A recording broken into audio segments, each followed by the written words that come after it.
City Reds in an exhibition game here late in the 2018 season.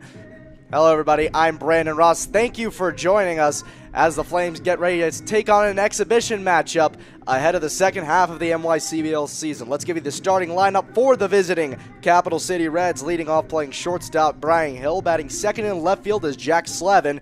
Batting third playing first base is Pierre-Olivier Avuen. Batting fourth playing center field Charlie Hooker. Batting fifth in right is Costa Kafis. Batting sixth in catcher is Ryan Burnside. Batting seventh the DH Benny Pena. Batting eighth, the third baseman, Matt Wagner, and batting ninth, the second baseman, Ed Malinowski Jr. And on the mound for the first time this season for the Onondaga Flames is Holden Martin. And the home plate umpire says we're ready for ball, and he throws the first pitch. It's lined right over to Mike Ruggiero, actually Reed Gibbs over at second base. He makes the catch for the first out of the ball game. Let's give you the defensive alignment for the Onondaga Flames. Left to right in the outfield, Mike Stefan, Jack Cherno, and Colin Matthews. Right to left in the infield, Corbin Paxton at first base. Reed Gibbs just making the catch at second. Shortstop is Mike Ruggiero. At third base is Nick Garcia. And behind the plate catching balls and strikes is Joe Navenchi. First pitch fastball is a cold strike. Count 0-1 to start the at-bat to Jack Slavin. Slavin, a native of Heartland, Michigan. Plays at Siena Heights University. Just finished his freshman season. 0-1 fastball is ripped down the line. Foul over near the Flames dugout, so the count's going to move to 0-2.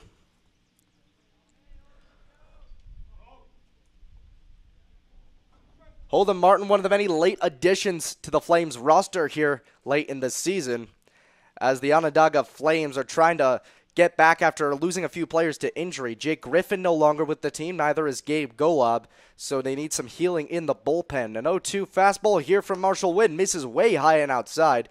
And the count's 0-2. That was Holden Martin, my apology. I was going to bring up Marshall Wynn, as he is a University of Alameda product. Played very early in the season, got hurt on a slide into second base against the Cortland Crush. He is recovering, and he is back with the team. Not ready to play just yet, but he's going through team practices as usual. 1-2. Chopped on the ground over the head of Holden Martin. Behind the back, grabbing it is Reed Gibbs. On the run, the throw is not in time. A bouncing throw caught by Corbin Paxton at first, but way late, as able to get to first base on the infield single is Jack Slavin. And so, one away here, runner on first base. That brings up Pierre-Olivier Avuen. He plays first base today, a native of Gatineau, Quebec. Avuen attends Galveston Community College in Texas. One of a few players on this team who plays their college ball in the United States, being natives of Canada. The first pitch, a fastball, misses low. Count 1-0.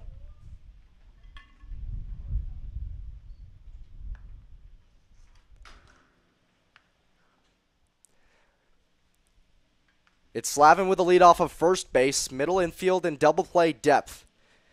One away here. Avuen in his first plate appearance, 1-0 fastball misses outside, so the count moves to 2-0.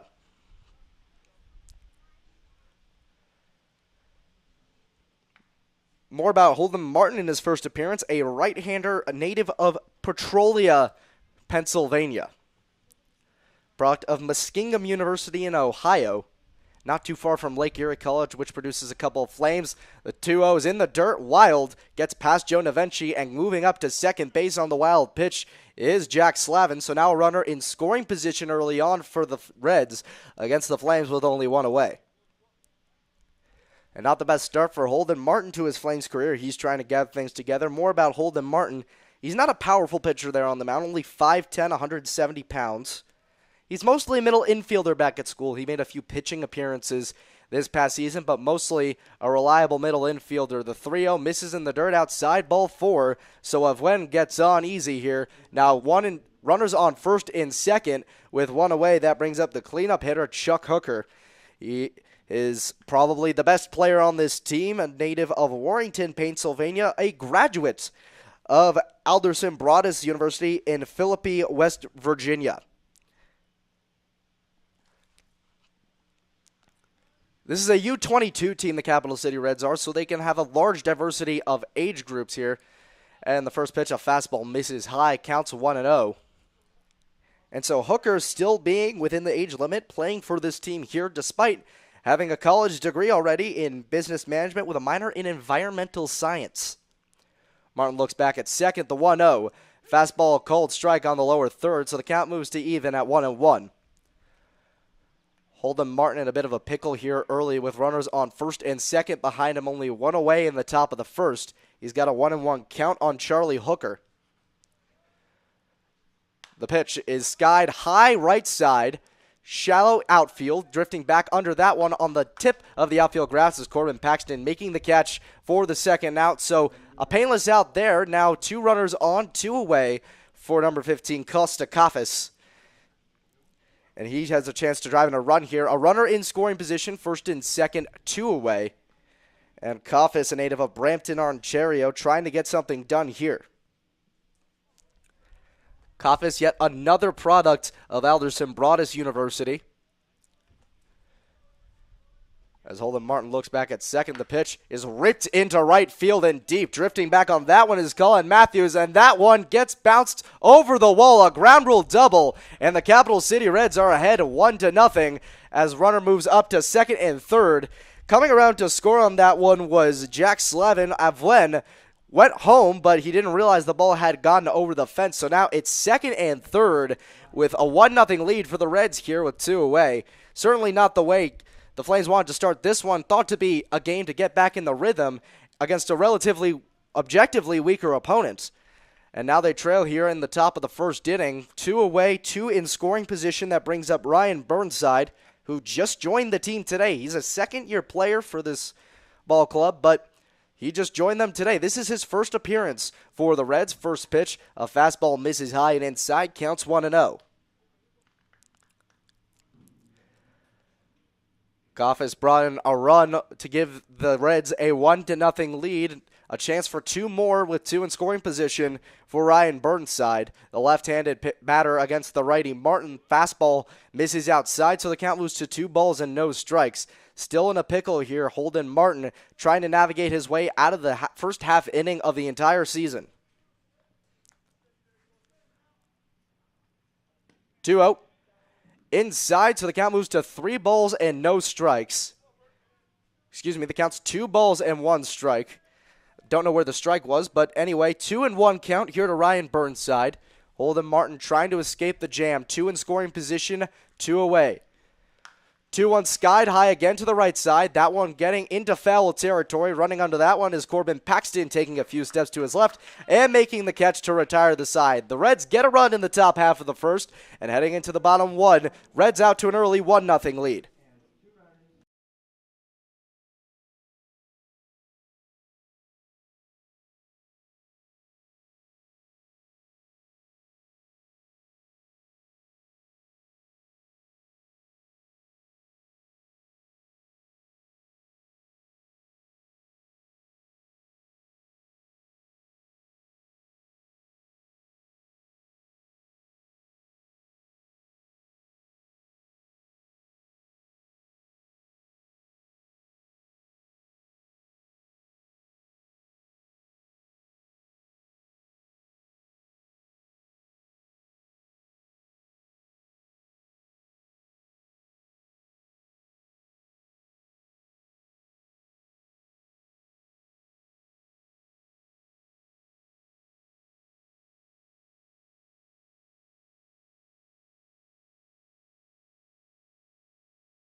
The Reds left 2 in scoring position in the top half of the first inning, and now the Flames have to catch up as the Reds were still able to put a run on the board. I'll give you the starting lineup for the Onondaga Flames. Leading off in center field is Jack Cherno. Batting second, playing short is Mike Ruggiero. Batting third at first base is Corbin Paxton.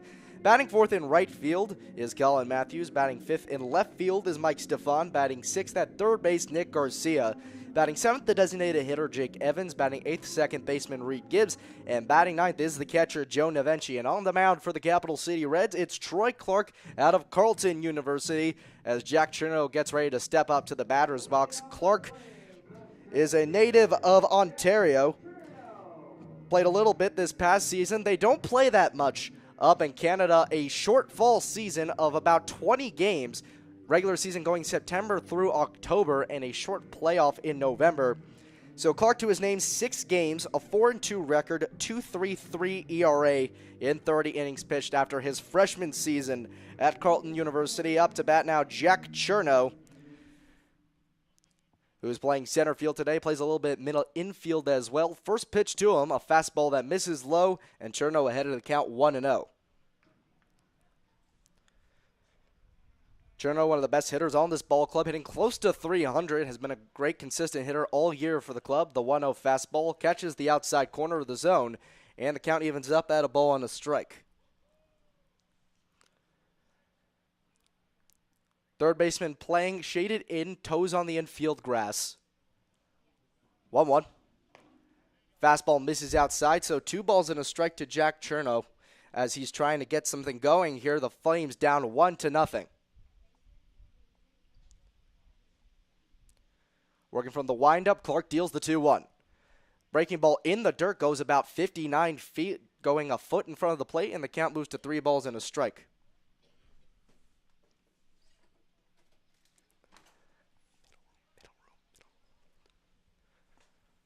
Three one.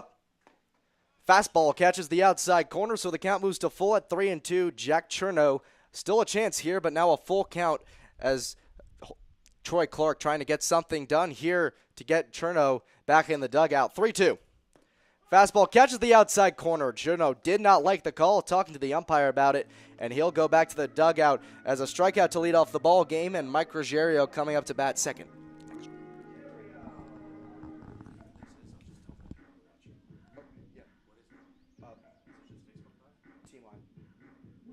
Just go to our website. It should be there. Yeah. First pitch to Rosario, a fastball misses inside, count 1-0. Rosario getting back into the swing of things. He missed the first week of the season with a hamstring pull, and the 1-0 fastball misses low, so the count is now 2-0 on Rosario, whose batting average has still struggled a little bit, but Rosario doing well lately. He's up to 186. His batting average really didn't eclipse 130 for most of the year. 2-0's cut on and missed just outside. He gave chase to it, so the count's 2 balls and a strike. Clark working relatively quickly here on the mound, not mixing up his pitches too much. 2-1 fastball ripped down the right field line, but will foul over the Reds bullpen, so the count moves to even at 2-2.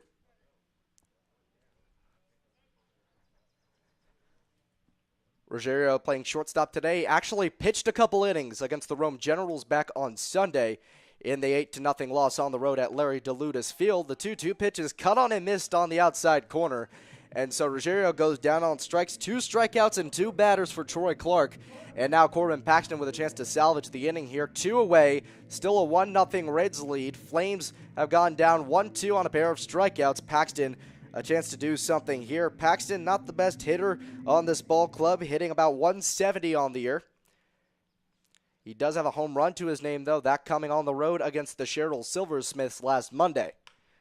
First pitch lined bloop into shallow left field, and that drops out of the reach of the diving shortstop Ryan Hill for a base hit. That was a weak shot just over the infield, just out of the reach in Brian Hill. So a 2-out single for Corbin Paxton, and that brings up the cleanup hitters, Colin Matthews, which conversely brings up one of the best hitters on this team, hitting about 317. And if you factor in the 2 games that are missing from the stat sheet in Sherrill, probably a couple more hits on there as well, including a double. First pitch fastball way inside over the head of Colin Matthews. He has to duck out of the way, and the count's 1-0. Corbin Paxton taking a lead off of first base. So far, Paxton's got no stolen bases on the year. 1-0 count here to Matthews, and the pitch. Fastball misses high, count now 2-0.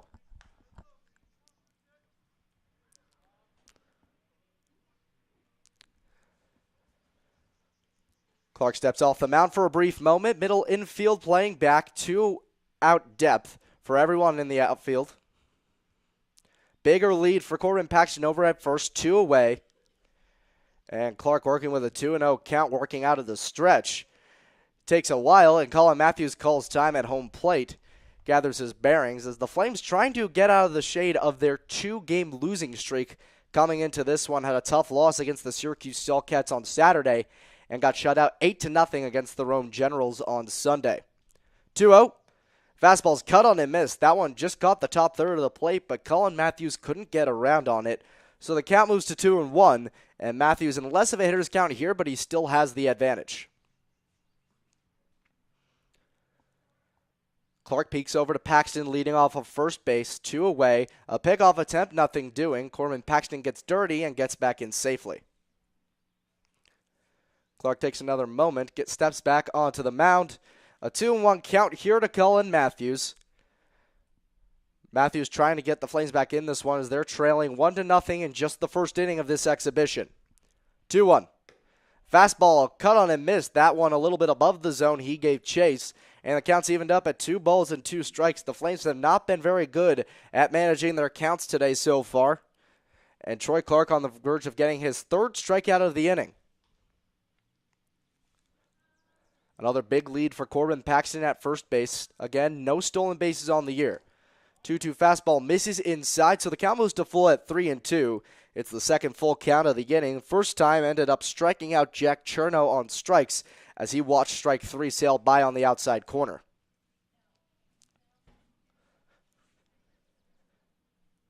Mike Stefan waits on deck. The righty Colin Matthews against the righty Troy Clark. 3-2, Corbin Paxton goes. That one skied into center field, very deep. Going back on that one is Hooker. That one bounces and goes over the wall. It's the second ground rule double of the ballgame so far. Corbin Paxton again runs home, but he's forced back to third base as that one eclipsed the fence on the ground rule double. Now 2 runners in scoring position for the Flames as that'll bring up the 5-hitter Mike Stefan. This has been a sore spot for the Onondaga Flames so far. Back on Saturday, they had runners on second and third twice, and both times failed to score them. They have not scored a single run in the last 19 innings of play. Heading into today's ball game, a chance to break that here as Mike Stefan looks to get himself on track. He's back at about the Mendoza line, 200. And the first pitch to him, a fastball strike called over the middle, and the count's 0-1. Stefan hasn't done too much in the way of extra base hits. He's got a pair of doubles this season, no triples, no home runs, but a chance for some more RBIs here. He has 6 so far. The 0-1 pitch misses in the dirt inside, a check swing. The home plate umpire checks with the field umpire. He says that Stefan did not go around, so the count evens up at a ball and a strike. Stefan, the switch hitter, going lefty against the right-handed pitching Troy Clark. As it's Corbin Paxton off of third and Colin Matthews off of second. 1-1 fastball. Misses outside, so 2 balls and a strike here to Mike Stefan, who's trying to get something going here for the Flames, possibly give them the lead here in the bottom of the first.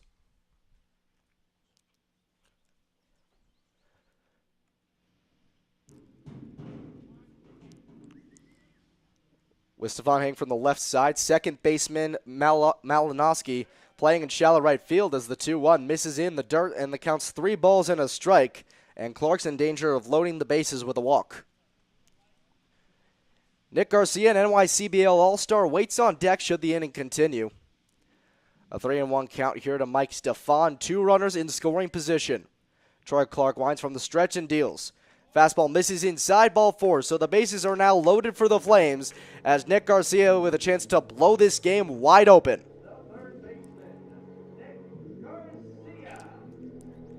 Nick Garcia, a member of the NYCBL All-Star team, pitched in last night's contest in the 4th inning.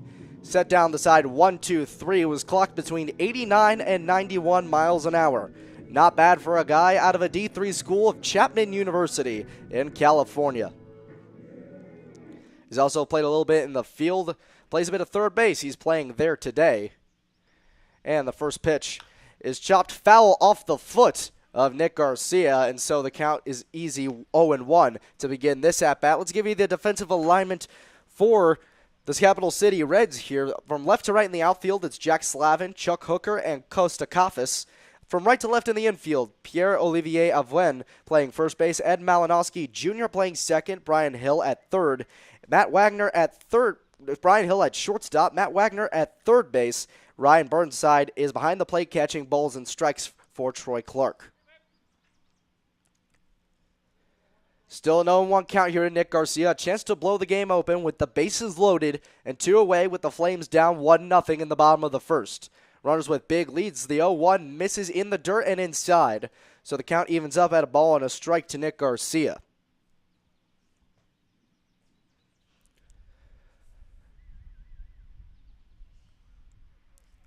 Garcia crowding the plate here a little bit. Big leads from everyone around the bases. No one being covered. 1-1. Ripped down the left field line, but well foul into the Flames bullpen and bounces right back out. So the count's 1-2 against Nick Garcia. 2 strikes on Garcia as he's trying to blow the game open. Bases loaded with 2 away here in the bottom of the first. Flames down 1-0. 1-2. Breaking ball called, strike 3 on the outside corner. Garcia very upset, and the Flames leave the bases loaded. A huge struggle for the Flames, leaving runners on base this season. Heading into the top of the second, the Flames are still down 1-0.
It's 7-8-9 coming up to bat for the Capital City Reds as they're out to a 1-0 lead after the first inning of play. The Flames looking to get a big win today, not finding it so far. They left 3 runners on bases in the bottom of the first. And Benny Pena, the designated hitter, leads off for the Capital City Reds. Pena out of the College of St. Joseph, facing Holden Martin in his second inning of work. He shows bunt and pulls back as the fastball misses low and the count's 1-0. Benny Pena out of the College of St. Joseph, played 49 games this past season, hit above .309 and a triple to his name. That one skied high to the left side, right over to third base for Nick Garcia. He makes the catch for the first out of the inning. So a painless first out here for the Onondaga Flames in the top of the second, and that brings up the 8-hitter Matt Wagner, who's playing third base today. Wagner, a native of Ontario, playing not too far from here at Monroe Community College. Pitched in 5 games this past season. Only 5 innings pitched, a 3.38 ERA through those appearances. And the first pitch, a fastball misses low, and the count's 1-0. Wagner trying to get something on Holden Martin, who surrendered a run and a pair of hits to the Reds in the top half of the first inning. 1-0 fastball misses way high, about eye level for Wagner, and the count's 2-0. Wagner, a left-handed hitter against the righty pitcher Holden Martin. 2-0. Wagner shows bunt, pops it up to the left side, but that one lands foul ahead of the charging Nick Garcia, and the count moves to 2-1.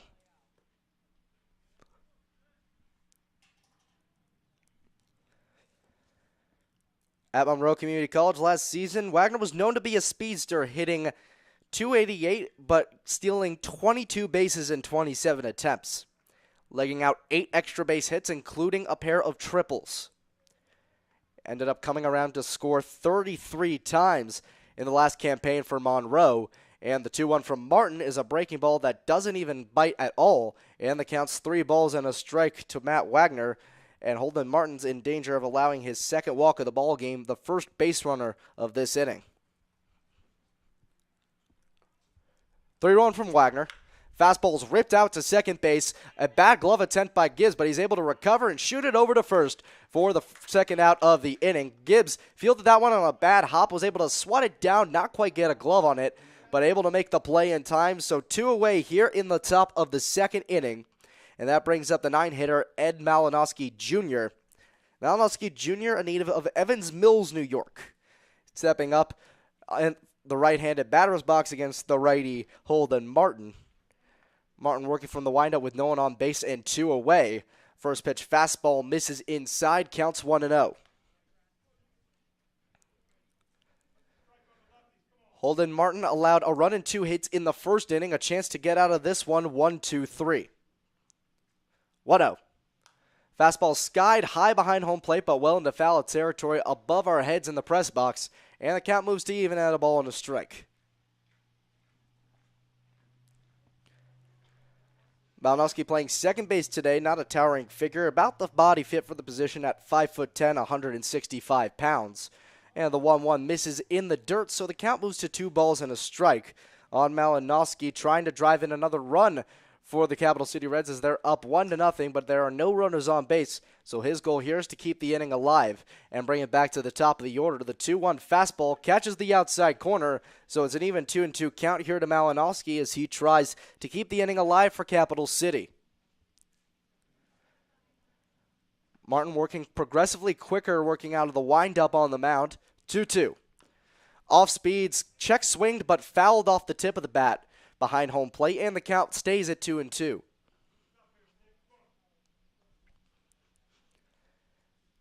It's Joe Navenchi back there calling balls and strikes. It's his second appearance of the season behind the dish for the Onondaga Flames. He made his debut on Saturday against the Selcats. In the starting lineup, that is. He did play an inning on Friday. That one skied into right center field. A running charge by Matthews, and he can't get there in time. He slides, but he can't make the catch. That goes to the wall. Rounding second is Malinowski. He's going into third with a stand-up triple. And now a runner 90 feet away from scoring for the Reds with 2 away in the top of the second. And it's back to the top of the order for Capital City. Brian Hill, a chance to bring in another run.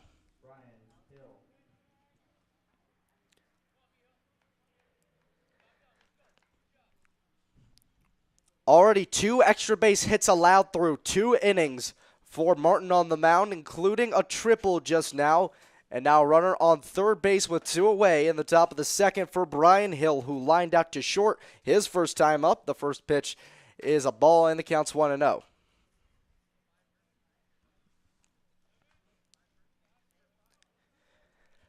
Malinowski taking a big lead off of third base. Martin looking him back, the 1-1. That one misses, and the count's 2-0.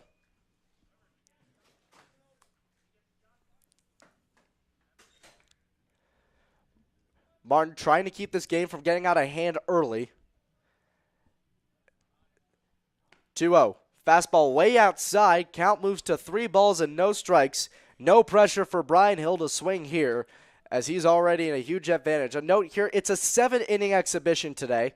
So there will not be 9 innings. They're only playing 7, so this will be a quick ball game, and the Flames don't have as much time as they might think to catch back up in this one.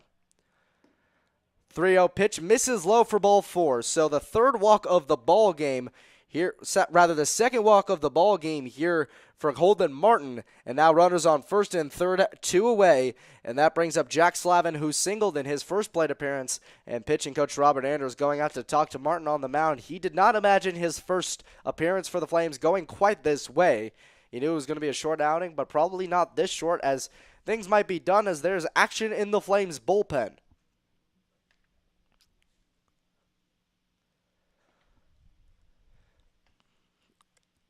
Probably a composure vision out there on the mound. Sometimes when you get yourself behind early, you just get your head out of the game and you can't really corral it. But Holden Martin still has time here. He's got 2 away in the inning, so he just needs to focus on the batter if he wants to just get out of the inning. He needs to have a mindset of focusing on the task at hand. He can't really worry about too many things at once. And Martin, number 11, going to stay on the mound. He takes Jake Griffin's number, as Jake Griffin left the team earlier this week. And so it'll be Jack Slavin up with 2 away. Slavin again singled his first time up in the last inning, came around to score on the Costa Cafes double. So it's Hill on first base and Malinowski on third. Holden Martin trying to get out of the inning. First pitch and off speed misses low, and the count's 1-0.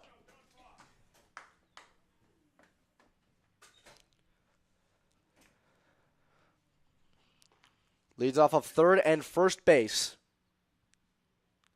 Martin working out of the stretch. 1-0 fastball misses way high and outside, and eventually has to jump to get that one.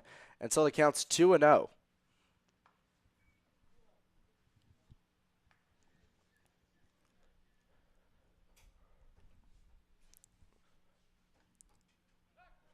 Pickoff attempt over at first, nothing doing. A growing lead from Malinowski on the pickoff attempt, but he'll stay put. As Jack Slavin's crowding the plate here, looking to make contact to keep the inning alive and bring in another run. And he's got a hitter's count here with 2 balls and no strikes. Holden Martin trying to set him down. The 2-0 pitch misses. Actually, a called strike on the outside corner. A very late call from the home plate umpire. No signal seen up here till very late, so the count's 2 balls and a strike. Slavin steps back into the batter's box. Martin working out of the stretch. 2-1 catches the inside corner, so the count's evened up at 2-2. Martin working his way in his at-bat as the fielder is shifting to the right for the left-handed hitting Slavin, who hit a ground rule double over the right center field wall back in the first. 2-2. Runner goes to second, grounded on the ground to shortstop. Fires over to first, and that retires the side. Flames get out of trouble here, still trailing 1-0 against the Capital City Reds.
Flames still trailing 1-0 here in the bottom of the second inning. Starting off is the number 7 hitter, Jake Evans. Normally playing shortstop when he's in the games, but the designated hitter today. Evans trying to get his club back in the ball game. They're down 1-0. Flames able to hoard the Reds off the scoreboard in the top half after they had runners on first and third with 2 away. However, the Flames left 3 runners on in the bottom of the first inning trying to get back into this one here. Troy Clark out for his second inning of work. First pitch fastball misses high and the count's 1-0. Evans out of Binghamton University hitting a little bit above 200 entering this contest. 1-0 fastball, that one misses outside. So a hitter's count here for Jake Evans. It's 2 balls and no strikes.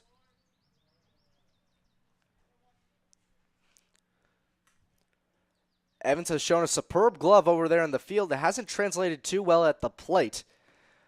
And the 1-1 is a breaking ball that catches the outside corner until the count moves to 1-2 on Jake Evans.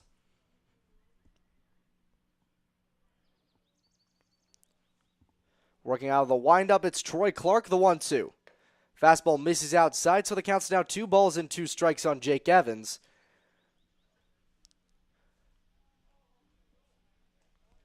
Flames entering this one looking for a good win over a weaker team, but not getting that so far. 2-2 fastball misses outside, so the count's full at 3-2. Talking to a lot of the players before this game, they didn't want to play this one too much. The All-Star game was yesterday, and they felt they could use the extra day off. A couple of Flames don't get any days off as they had 3 in the All-Star game. 3-2 pitch is a called strike 3 on the outside corner. Another strikeout, the 4th here for Troy Clark. A lot of Flames unhappy with this ringing up from the home plate umpire, and it's now Reed Gibbs coming up to bat with 1 away. As all 4 outs for the Flames have come through the strikeout, and Reed Gibbs trying to get the Flames back in it here, working from the right side against the right-handed pitching Troy Clark. First pitch from Clark, a fastball misses high and inside. Brushes Reed Gibbs back just a little bit, and the count's 1-0.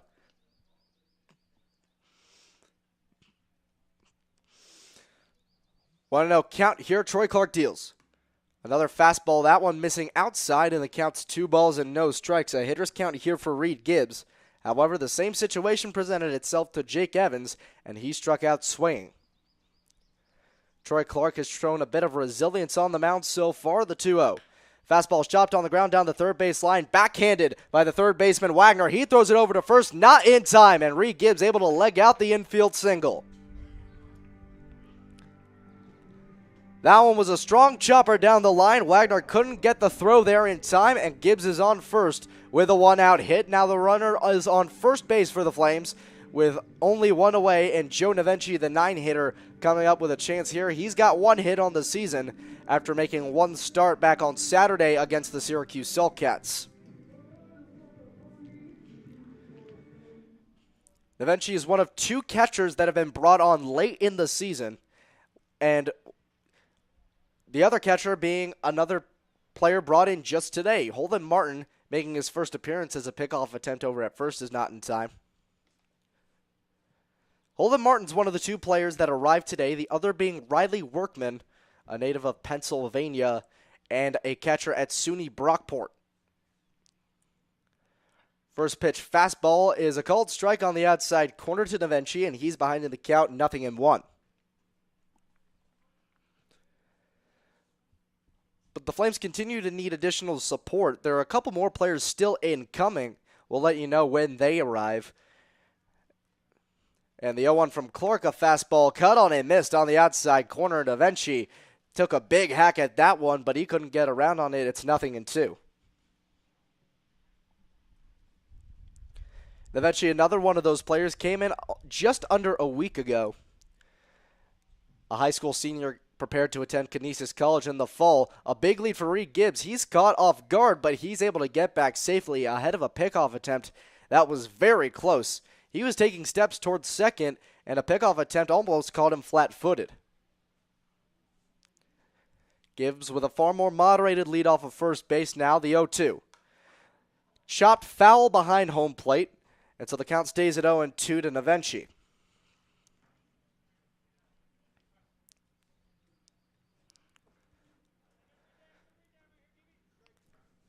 Navenchi recalled to me the thing that brought him here. It was Just a call to his head coach from our owner, Wayne Walker.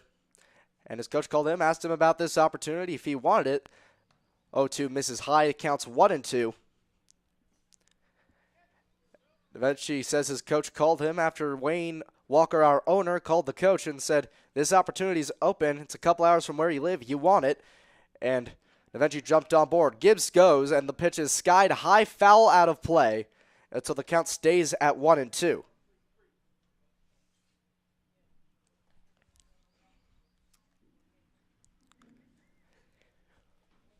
Reed Gibbs, not a lot of action this season, but a threat to steal. He's got a pair of stolen bases so far this season. 1-2 count. Clark deals. Chopped on the ground, past Clark on the pitcher's mound over to the second base. Fielded on bare hand by the second baseman Malinowski Jr. He gets it there in time for out number 2. Meanwhile, Reed Gibbs advances to second base, and there are 2 away in the bottom of the second for the top of the order in Jack Cherno.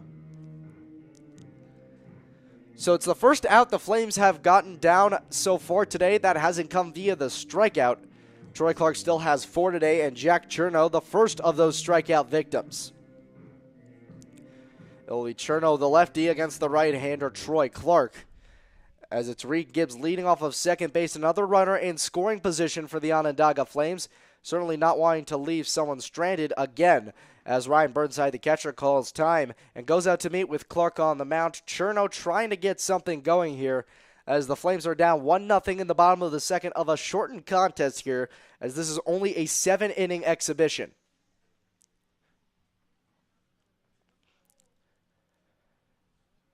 Flames left 2 runners in scoring position last inning, 3 in total as the bases were left loaded. And Cherno with a chance here. Infield shifted to the right for the left-hander Cherno. He lays down a bunt and he pulls back as that one clips him on the foot. That breaking pitch broke just a little bit too much, caught the back foot of Jack Cherno, and now he's walking over to first base. And it's Mike Ruggiero up to bat. He also was a strikeout victim, but he struck out swinging as opposed to Jack Cherno, who struck out looking back in the first.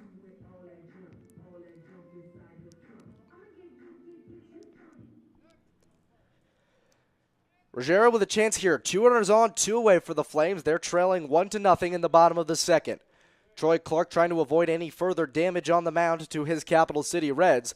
First pitch, a pitch outside, check swing. Home plate umpire says he went around, doesn't even confer with the field umpire.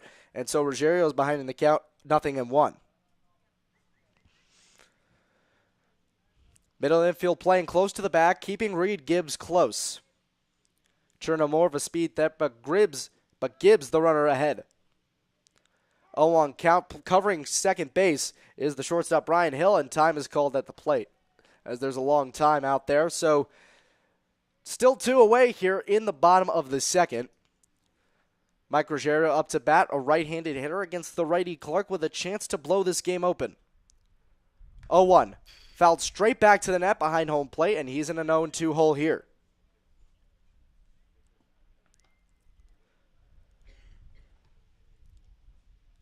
A constant struggle for Ruggiero to get things going. It's been thought if he just gets a hit, he'll get sailing.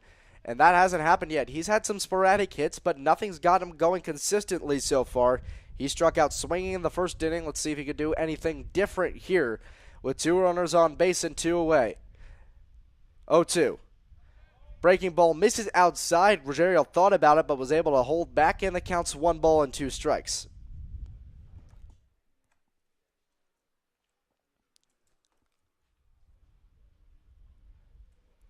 Ruggiero crowding the plate from the right side as 2 runners take their leads. 1-2 count here to Ruggiero. Clark working out of the stretch, looking back at second where Hill's covering the bag, and he steps off as both runners have to retreat. Corbin Paxton waiting on deck for the Flames. Ruggiero steps back in with a 1-2 count. Clark gets set, deals the 1-2. Lined hard down the right field line, but just foul. The count stays at 1-2. Ruggiero got good one on that one, but he was a little bit behind on the pitch. And so that goes out of play, and the count's still 1-2.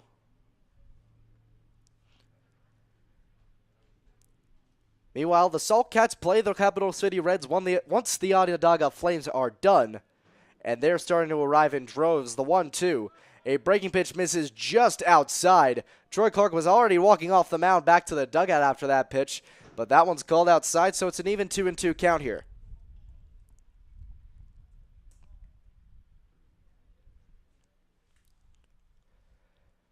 Middle infielders covering the second base back closely with Gibbs taking a big lead, 2-2. Another rip foul down the right field line, and the count stays at 2-2. Ruggiero fighting hard here against Troy Clark, trying to keep this inning alive and wait for his pitch, waiting for the pitch he wants to hit.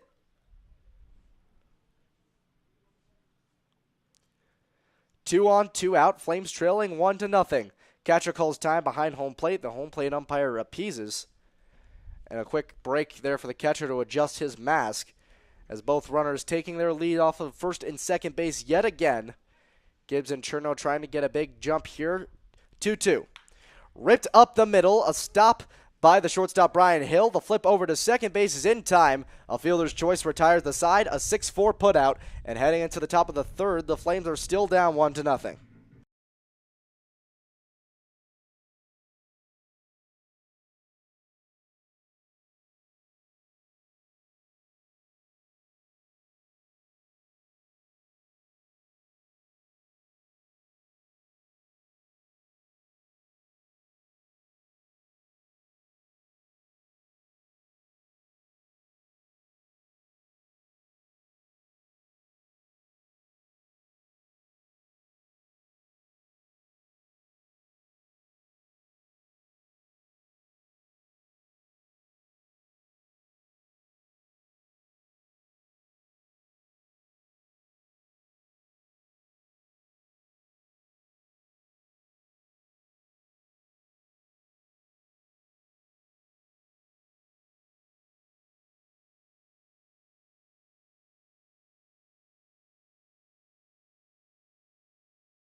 Fresh arm on the mound for the Onondaga Flames as Riley Glenn takes over for Holden Martin. His final line score on the game, 1 run, 3 hits, 2 walks, and no strikeouts. Leading off for the Reds this inning, it's Pierre-Olivier Avoine. First pitch to him, a fastball catches the inside corner. He's behind in the count 0-1.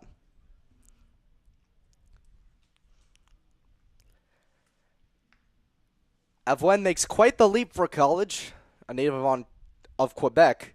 Goes all the way down to Texas to go to school at Galveston Community College. The 0-1's fouled hard down the right field line, and the count's 0-2. But Avoine makes a lot of movement back in Quebec. A great example. Back in the spring of 2017, the Toronto Blue Jays were playing a spring training game in Montreal. And he was one of the ball boys. 0-2 fastball misses inside. Count 1-2 here to Avoine. And Avoine was selected as one of the ball boys. And there was a hard line drive foul down the right field line. And he made a leaping catch to save a few fans. And he got his way onto MLB.com. You can still find it if you Google it. And the 1-2 to Avoine is a fastball that misses high and outside. Count 2-2. Meanwhile, Avoine, the righty, going against the right-handed pitcher just coming into the ball game, Riley Glenn. Glenn among the lead leaders in strikeouts. Has a good chance here. The 2-2 fastball just misses outside. Home plate umpire has been a little less friendly to the right side of the plate in the past couple of innings, and the count's full at 3-2.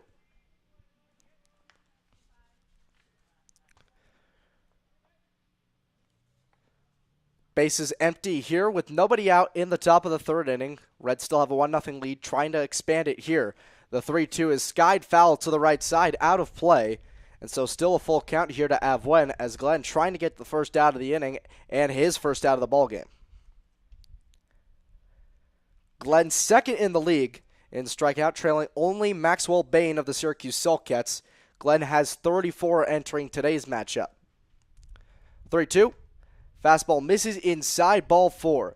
And so Avwen walks over to first, reaching base for the second time tonight on a walk, and now that brings up Charlie Hooker. Hooker popped out to first base his first time up. Paxton able to make the catch in shallow outfield. But Hooker, a recently graduated senior, had the best season of his career without a doubt at Alderson Broaddus University. A big lead for Avwen, and the first pitch is skied foul out of play. So Hooker, through his freshman through junior years at Alderson Broaddus, had only hit 4 home runs. This year alone, he hit 13, drove in 39 runs, and had a slugging percentage of .671. Runner goes. Avwen slides in ahead of the tag as the throw goes over the head of Reed Gibbs into center field. Jack Cherno comes in to back it up, and so Avwen gets stuck at second, but the stolen base early on for the Capital City Reds as they have a runner in scoring position with nobody out. The dynamic now changed a little bit for Riley Glenn on the mound. He's got a runner in scoring position to worry about against the right-handed batter Charlie Hooker, who, as I said, drove in 39 runs this past season at Alderson Broaddus. The 1-1 fastball catches the lower third, so the count's 1-2, and he's a threat to strike out Hooker here. Costa Cafés waiting on deck. Hooker crowding the plate a little bit. A lead off of second base for Avwen where he's tightly guarded. 1-2, ripped on the ground over to second, right into the hands of Reed Gibbs. He shoots it over to first, and there's one away in the top of the third, but Avwen advances to third, and now is run 90 feet away from scoring for the Reds with only one away, and that brings up Cafés, who hit a ground rule double that brought in the first run of this ball game back in the first.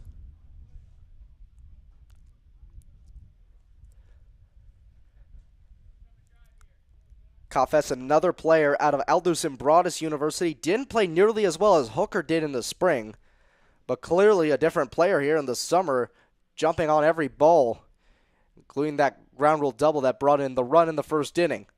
First pitch fastball catches the outside corner from Glenn, and the count's 0-1 to Cafés. Avwen taking a big lead off of third. Not guarded too closely by the third baseman, Nick Garcia. He's shifting a little bit closer to shortstop as we speak. The 0-1 is a fastball missing high and outside. The count evens up at a ball and a strike. Flames really looking for a win here. They've lost 2 in a row entering this one. A loss to a team like this could really damage the team's morale going forward.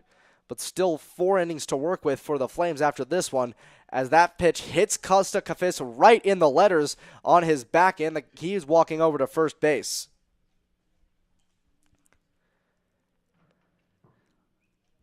First hit batsman of the ball game for the Capital City Reds. Now runners on first and third with only one away. Now the double play opportunity available to the Flames, as that brings up Ryan Burnside, who popped up into foul territory, caught by Corbin Paxton to end the first inning.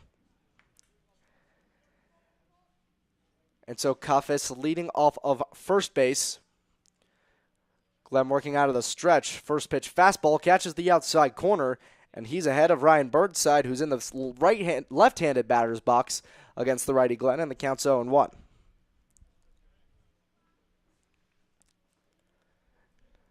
Big lead off of first base for Cafés.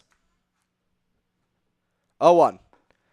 Fastball just misses outside. That one looked to be in the same position as the first pitch, but the home plate umpire disagreed, and the count's evened up at a ball and a strike. Burnside, one of a pair of players just joining the Capital City Reds today here in Onondaga Community College. The other being David Acosta, a very tall Dominican pitcher, as the 1-1 misses high. Runner goes to second, throws over the head of Reed Gibbs, and Pierre Evuen comes around to score. More mental errors for the Onondaga Flames. It's now a 2-0 Reds lead. The second overthrow of the game for Navenchi, and that one costs the Flames a run. And Costa Cafés now on second base, still a runner in scoring position with only one out in the top of the third. Glenn deals. It's ripped on the ground to second base, past the diving Reed Gibbs for a base hit. Colin Matthews Fields running home from third base is Costa Cafés, and he gets in there ahead of the tag. It's now a 3-0 ball game, and the Flames losing ground here.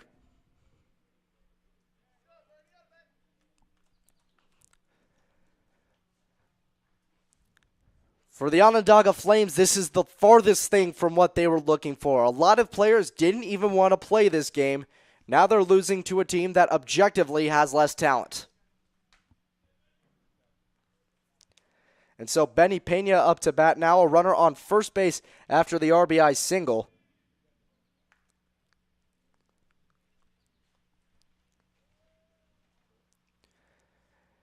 Pena, his first time up, he popped out to third base. First pitch misses, and the count's actually, it's a cold strike. That one dropped by Navenchi, and it was a solid 5-second count before the home plate umpire called the strike.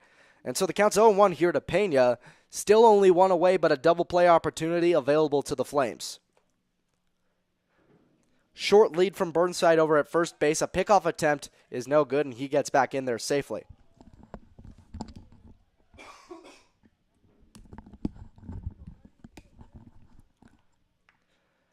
Not too close to double play depth for the middle infield, but they're ready for the double play opportunity should it come. 0-1 fastball catches the outside corner. Count 0-2 to Benny Pena. Something to know about Benny Pena, he's got some of the wildest hair I've ever seen. A lot of players were taking note of it in the Flames dugout in the pregame, sort of amazed by how awesome it looks. 0-2. Off-speed pitch just misses outside. Riley Glenn jumps literally in frustration. And so the count's 1-2. Riley Glenn could have gotten the second out of the inning there. Instead, it's a ball to Benny Pena, and Pena stays alive.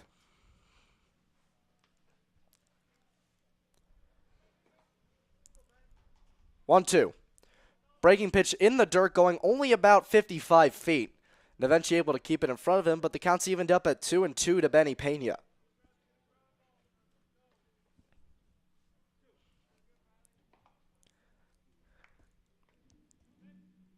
Ryan Burnside leading off of first base. The Flames trailing 3-0. And Benny Pena up to bat to chance to exploit this lead even further as the pitch misses inside. What was an 0-2 count on Benny Pena is now a full 3-2 count. More action in the Flames bullpen. Unclear who's warming up. We'll get that for you as soon as we can. Working out of the stretch, Riley Glenn gets set, deals the 3-2. Pitch misses low for ball 4, so he walks another batter. 2 walks this inning for Riley Glenn, and pitching coach Robert Andrews going out to talk with him. The Flames pitching staff not doing its best today. 2 runners on with 1 away here. The Reds already leading 3-0 with a chance that this could get worse. Matt Wagner would be the next batter up for the Capital City Reds, and this is far from optimal for the Flames. Coming in this game already on a 2-game losing streak. This could really hurt team morale going forward if this lead really sticks.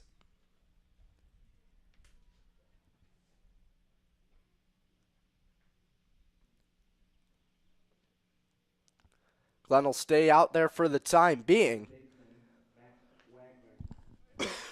Martin was trusted in the second inning. He managed to get out of the jam. Let's see if the trust works here as Matt Wagner gets ready to step up to the plate. He grounded out to second base in his first at-bat in the second inning.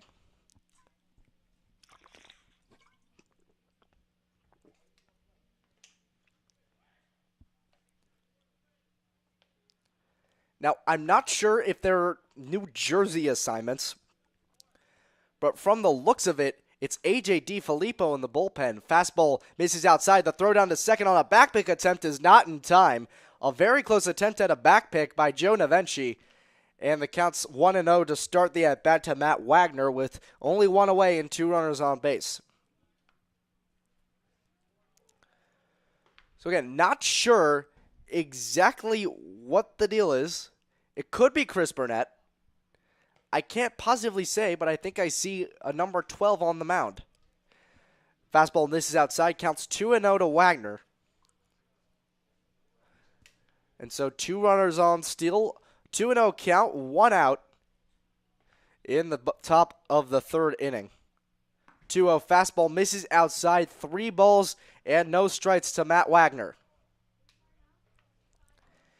And considering this is an exhibition game, the Flames don't want to waste their bullpen, so it's highly plausible that it is A.J. DiFilippo, and we could see other position players warming up and taking the mound today.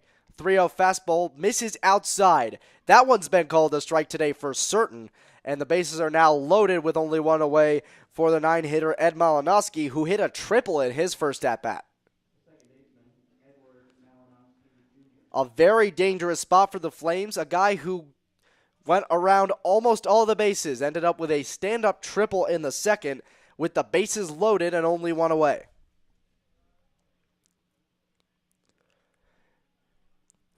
Working out of the stretch, Glenn deals. First pitch fastball misses inside, count 1-0. Glenn seeming very frustrated with the calls behind the plate from today's home plate umpire.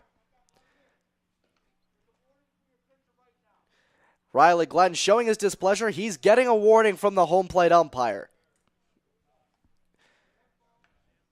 Coach Cordero got ejected a few days ago after a controversy where he believed he needed an official warning that wasn't made clear. And that pitch misses inside, and the home plate umpire is coming out to give a new ball to Riley Glenn. It looked like he might have been ready to toss him, but not just yet. Malinowski gets plunked, and another run scores for the Capital City Reds.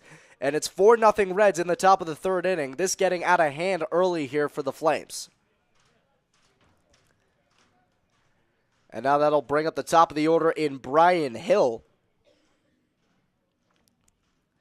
As Brian Hill, his first 2 times up, a line out to second base and a walk. First pitch to him, a fastball misses inside, count 1-0. Bases still loaded here for the Reds, still 1 out. Now a 4-0 ball game. 1-0. Fastball just catches the outside corner. Riley Glenn breathes a sigh of relief, and the count's 1-1.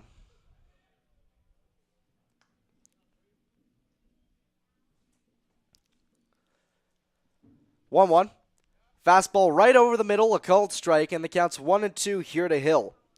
Riley Glenn finally working into a better count here. A real pitcher's count, as now Brian Hill's going to have to be forced to swing at anything close. 3 runners on, 1-2.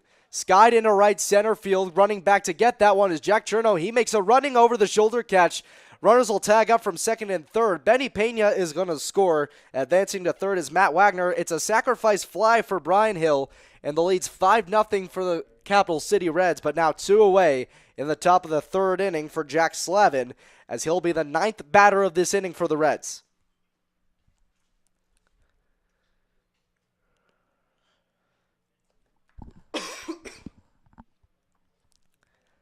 First 2 at-bats, a single and a ground out to short for Slavin, the left-handed hitter, taking on the righty Riley Glenn with runners on the corners and 2 away. First pitch to him is skied foul to the left side, and so the count's 0-1.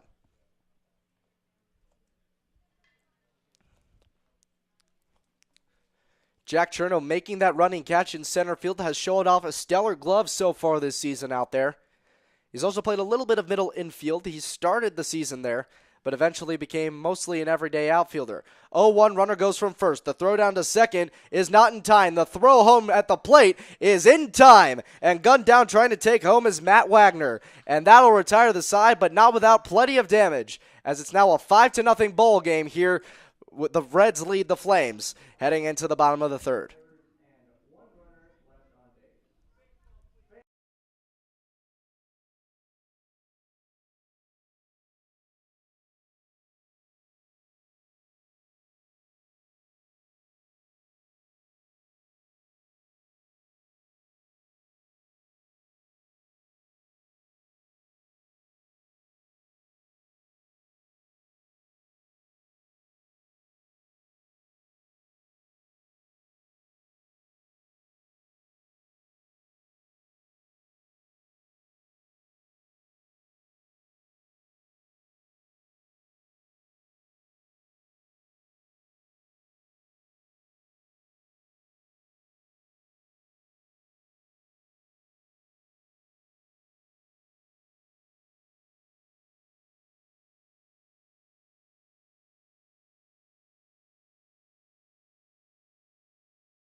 Corbin Paxton set to lead off for the Flames here in the bottom of the third inning, down 5-0 after the Reds put up 4 in the top of the third. Paxton working out of his usual wide stance. First pitch, a fastball, catches the inside corner, actually misses inside. That pitch has been called all day, but instead the count's 1-0. 1-0. Another fastball in the same spot, count 2-0. Paxton singled his first time up, got stranded at third back in the first inning. Working from the windup, Clark out for his third inning of work. The pitch catches the inside corner. All 3 pitches look to be in the exact same spot, and the count's 2-1 still.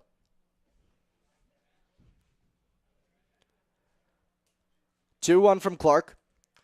Fastball a little bit more over the plate, chopped foul behind home plate, and the count's evened up at 2 balls and 2 strikes.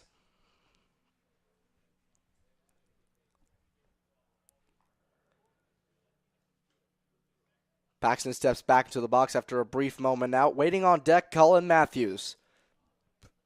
2-2. Chopped on the ground towards second. On the run, fielded by Malinowski. He fires to first for the first out of the inning. So 1 away here in the bottom of the third. That brings up Colin Matthews, who hit a ground rule double his first time up, and it left Corbin Paxton stranding at third. Corbin Paxton was unhappy, as if that one just hit off the top of the wall and stayed in the park, Paxton would have likely scored. Paxton, the only extra base hit of the day so far for the Flames. And Clark working on the mound to take him out. The first pitch, a fastball, just misses outside, counts 1-0.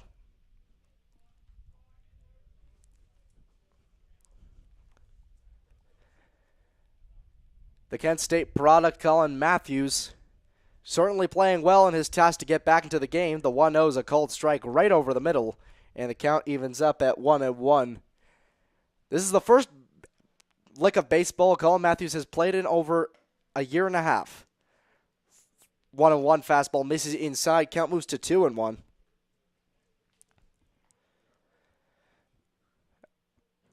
Two-one. Fastball misses high and outside. Count 3-1 to Colin Matthews, as working quickly on the mound is Troy Clark. And Colin Matthews, again, playing the first baseball in over a year and a half for him. Had Tommy John surgery the fall of his senior year of high school. Redshirted his first year at Kent State. Still has 4 years of eligibility starting next year. 3-1 misses outside for ball 4. And Colin Matthews on first with 1 away here for the Flames, and that brings up Mike Stefan, who walked in his first plate appearance in the first inning. Stefan, the switch-hitting batter, facing the right-handed Clark from the left side. The rest of the Syracuse Saltcats arriving right now, out in full force to watch this matchup. Clark working out of the stretch, a big lead on first base. The first pitch is a called strike on the outside corner, an off-speeder that just catches the zone, and the count's 0-1.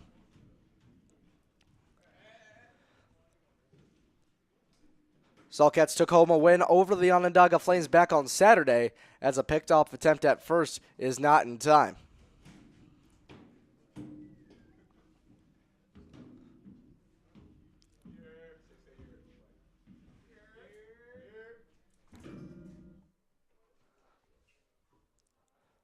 Oh, 1. Fastball catches the outside corner, and Stefan behind the count 0-2. He's unhappy with the strike zone here, as Riley Glenn was when he was on the mound.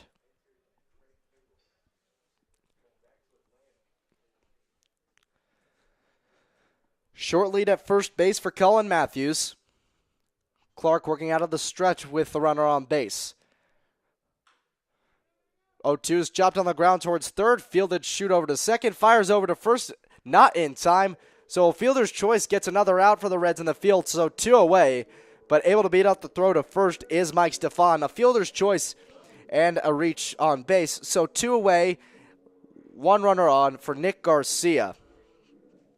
Garcia, a strikeout victim his first time up. Flames still trying to get back into this one, down 5-0 in the bottom of the third in a 7-inning ball game.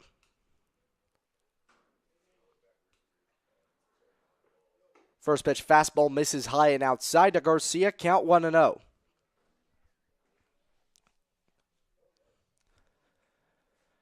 Garcia, the left-handed hitter against the right-handed pitcher, Troy Clark. Short lead off of first base now for Stefan. More conservative lead than Colin Matthews had. The 1-0 is chopped on the ground, foul towards the Onondaga Flames dugout. So now the count's 1-1.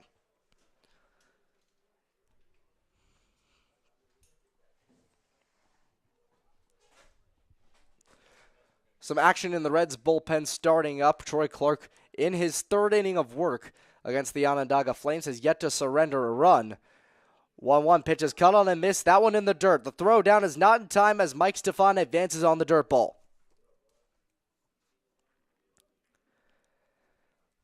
Stefan takes advantage of a pitch in the dirt, saw it right out of the hand of Clark, and takes second base. And so he's on second, but now a 1-2 count here to Nick Garcia with 2 away. Shift on for the left-handed hitting Garcia. Clark looks back at second. A big lead there for Mike Stefan. And covering second base is Brian Hill, and the throw is not in time.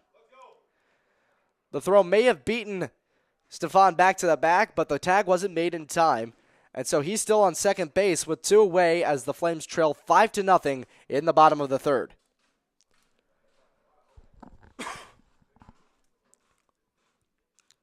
Clark looks back. 1-2. Breaking ball misses just outside, so an even 2-2 count here to Garcia.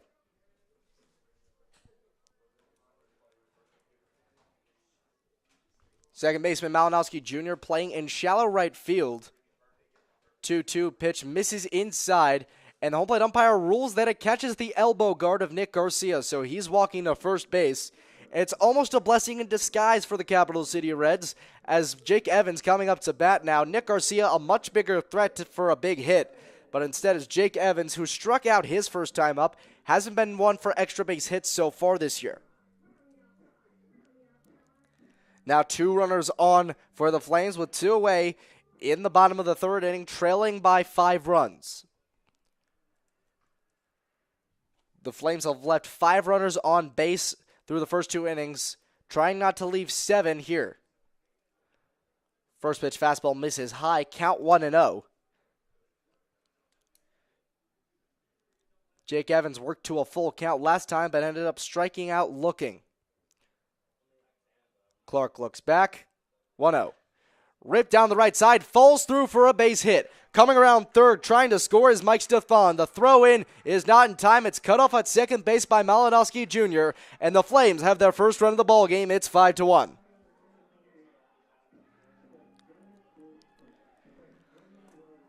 Jake Evans getting the Flames on the scoreboard here for the first time. That's his 4th RBI of the season. It's a 5-1 ball game, and now Reed Gibbs with a chance here to blow this game a little bit closer for the Flames. First and third, 2 away. Reed Gibbs singled his first time up. Clark now with a runner 90 feet away from scoring. First pitch, a fastball cut on and missed. Gibbs got caught out in front, and the count's 0-1.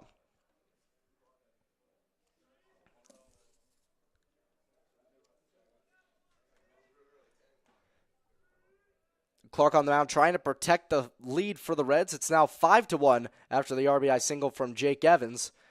0-1 fastball misses way outside. Count evens up at a ball and a strike.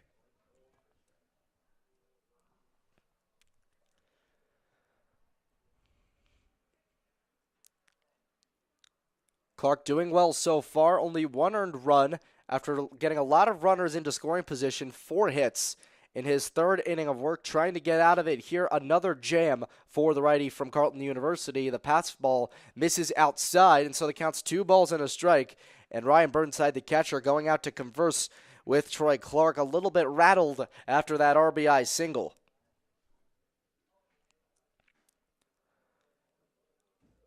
Reed Gibbs takes a moment to talk with the home plate umpire, and talking to the middle infielders of the field umpire. It's certainly not what the Flames are looking for, but it looks like they're making some progress to get back into this one. They scored a run this inning so far. There are 2 runners on base.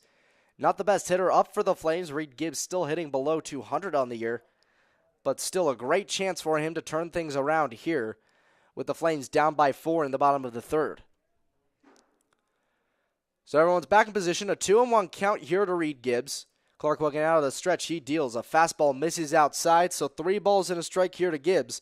Clark in danger of walking the bases loaded as Joe Navenchi waits on deck.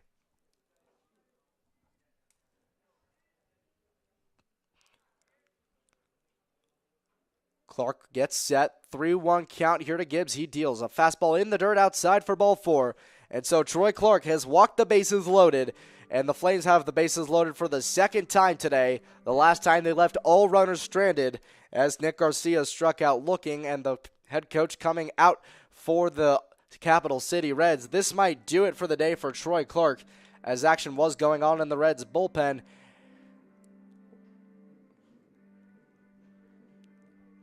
Looks like it'll be a quick mound conference. Looks like there won't be a quick trigger for the pitcher, Troy Clark.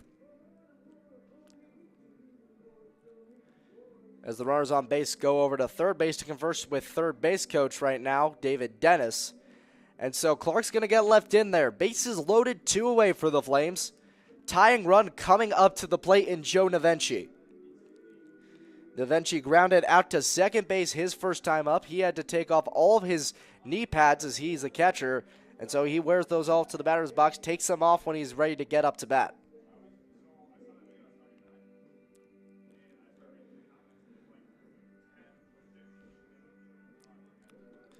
So it's Nick Garcia off of third base, Jake Evans off of second, and Reed Gibbs leading off of first.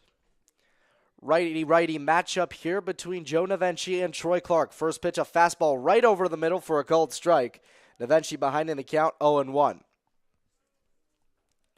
If Navenchi doesn't get anything done here, it'll be 8 runners left on base through only 3 innings of play for the Flames.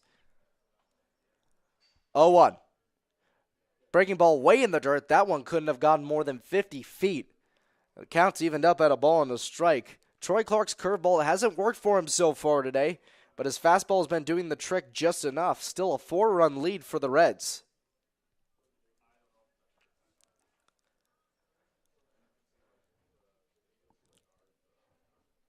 Troy Clark, working through possibly the most strenuous inning of this ball game, has surrendered his first run. It's now 5-1 ball game, and the damage could compound this inning for the Reds here if Joe Navenchi gets anything done. Navenchi crowding the plate from the right-handed batter's box. Clark gets set, deals the 1-1. Fastball misses high, about chin level with Navenchi, and so 2 balls and a strike here.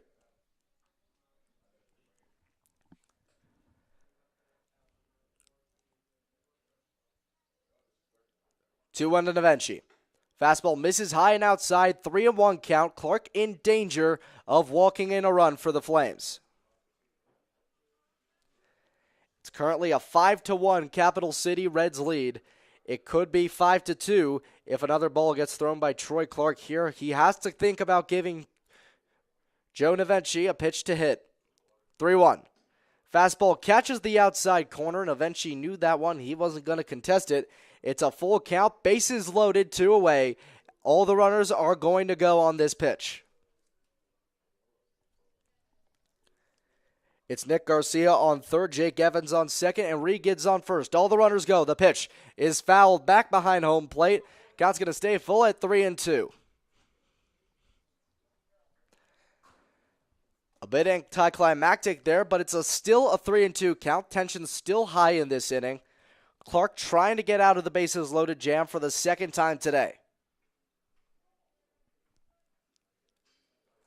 The payoff is ripped right back up the middle. That gets through for a base hit. Garcia scores. Evans comes around to score. Advancing to third is Reed Gibbs. It's a 2-run single for Joe Navenchi. His first 2 RBIs of the year. It's now a 5-3 ball game.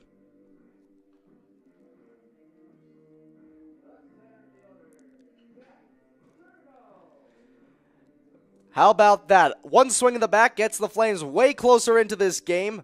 2-run score on the Joe Navenchi single, and Jack Cherno with the chance to blow things up here. With 2 runners on, he presents the run to give the Flames the lead.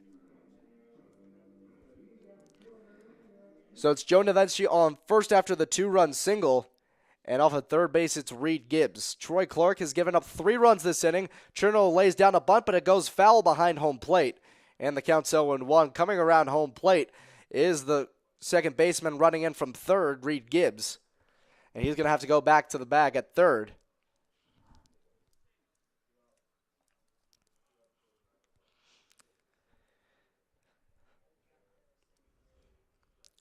Cherno, his first 2 plate appearances, a swinging strike, a looking strikeout, and a hit by pitch. Cherno, the 8th batter of this inning for the Onondaga Flames. Clark deals the 0-1. Off speed, catches the outside corner, and Cherno behind in the count 0-2. 2 away in the bottom of the third innings. Flames have put up 3 runs so far. With 2 runners on, a chance to tie this game up with an extra base hit, and a chance to cut the lead in half with just a single. Clark deals 0-2. Off speed, misses outside, and the count moves to 1 ball and 2 strikes. Cherno staying alive here. Still a pitcher's count, though, as he's got 3 balls to work with.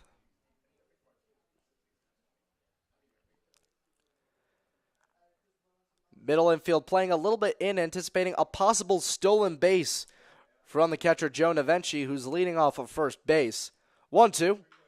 Ripped over to shortstop, fielded by Hill. He fires over to first to retire the side. The Flames put up 3 runs, and they cut the lead very close here. It's 5-3 Reds.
So things were definitely set to get interesting when this exhibition matchup came on the schedule.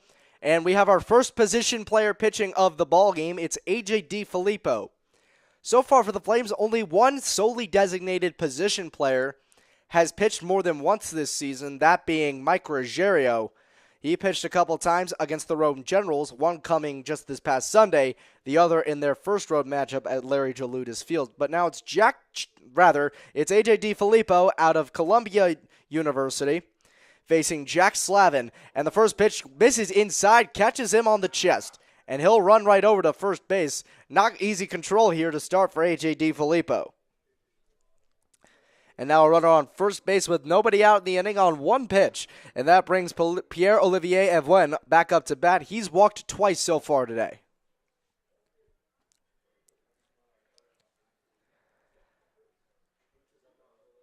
Third base coach gives a signal as Evwen finally steps back into the right-handed batter's box against the right-handed pitching A.J. DiFilippo.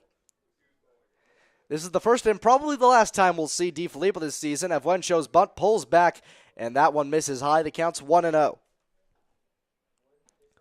So 2 quick balls to start out here for the Flames. As there's more action in the bullpen, the Flames probably trying to preserve their arms. As with the pitching losses, they're now in a bit of a tight situation with the rotation as well as the bullpen.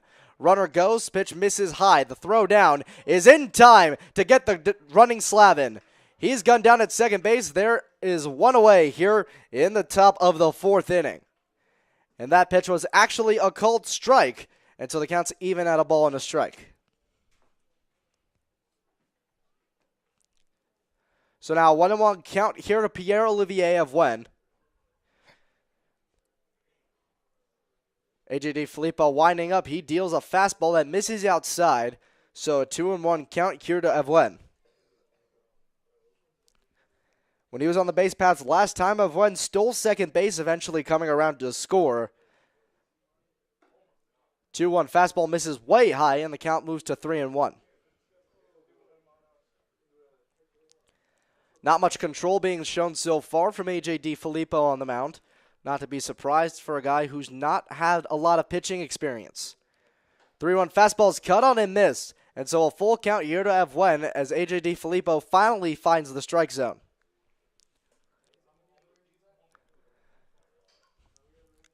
A.J. DiFilippo may walk Evwen or has the chance to get the first strikeout of his Flames career. 3-2. Fastball misses high and inside, ball 4. Evwen walks for the 3rd time today. Still no recorded at-bats for the Quebecian. And now that brings up the center fielder, Charlie Hooker, who's 0 for 2 on the night.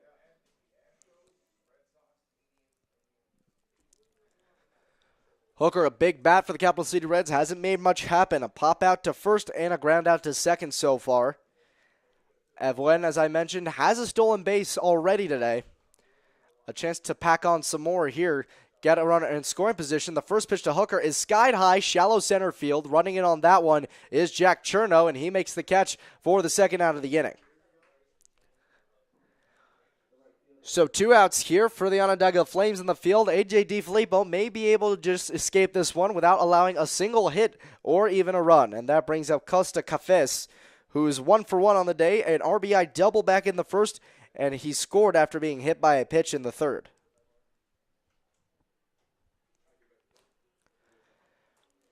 Cafés, a left-handed hitter against the righty DiFilippo. Evwen taking another lead off of first base.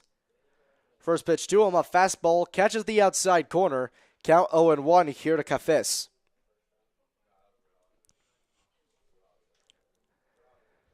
Reds still up 5-3 over the Onondaga Flames. A runner on base to try to double the Flames scoring as a pickoff attempt no good at first base. If Evwen comes around to score, the scoring for the Flames gets doubled. DiFilippo working out of the stretch, the 0-1.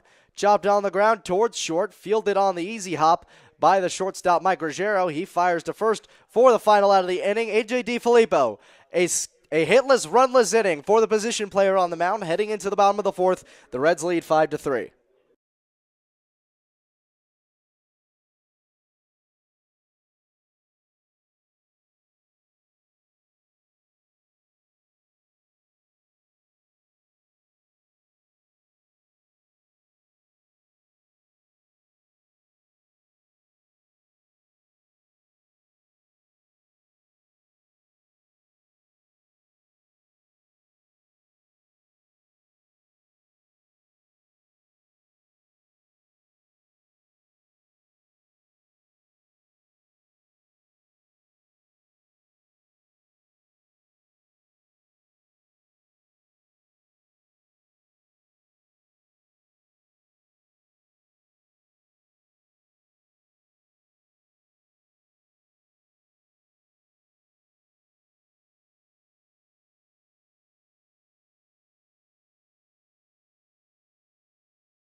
New arm on the mound for the Capital City Reds. It's David Acosta making his Reds debut for this season. He played with the team last year, just arrived with the ball club today, making his first appearance of the year.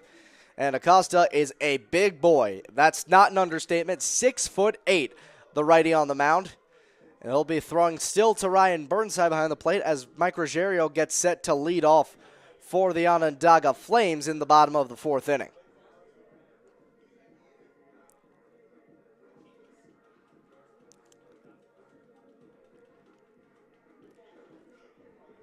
Acosta, a native of the Dominican Republic.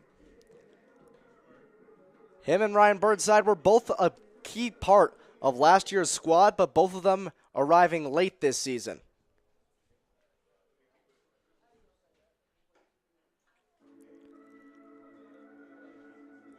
And so Mike Ruggiero finally getting a chance to step up to the plate.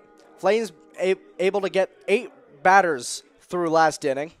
Ruggiero, only Flames batter not to come up to bat in the third. Ruggiero so far 0 for 2, a fielder's choice to end the second inning, and a swinging strikeout back in the first.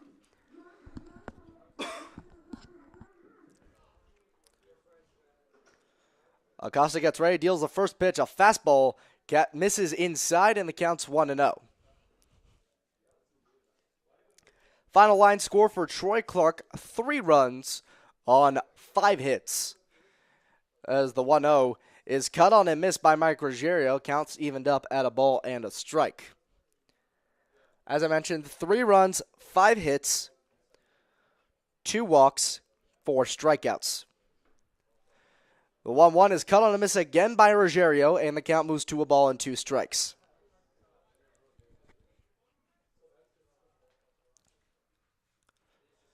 Acosta working out of the windup, the 1-2. Cut on and missed at the breaking ball. Mike Ruggiero steps back into the Flames dugout, and that brings up Corbin Paxton, the first baseman. Mike Ruggiero goes down on strikes for the second time tonight as he swings and misses at the curveball, and now Corbin Paxton a chance to get things going in the inning for the Flames. 1 for 2 so far, a single in the first and a ground out to second back in the third. Paxton, a left-handed hitter, so the infield is shifting to the right.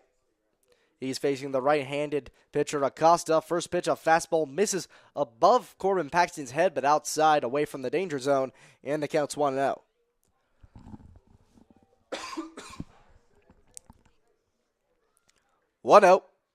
Cut on and missed. The pitch outside. Corbin Paxton gave chase, leaned out in front to swing at that one. That was a lunge swing from Corbin Paxton. That's a pitch you could really never get a true hold of, and the count evens up at a ball and a strike. It's a temptation that a lot of hitters have. 1-1. Fastball misses outside. Counts now 2 balls and a strike. A lot of hitters are tempted to lean out at the outside pitch and try to poke it, when in fact the best thing to do is to just let the pitch sail back into the zone and drip it down the line. 2-1 pitch, misses low and outside, so the count's 3 balls and a strike.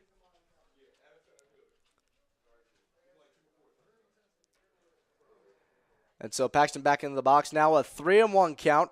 Acosta trying to maintain a 5-3 lead. And he rips that one down the right field line, but that one's well foul. That one had the distance, but that one just a few feet shy of the right field foul pole, so the count's still 3-2.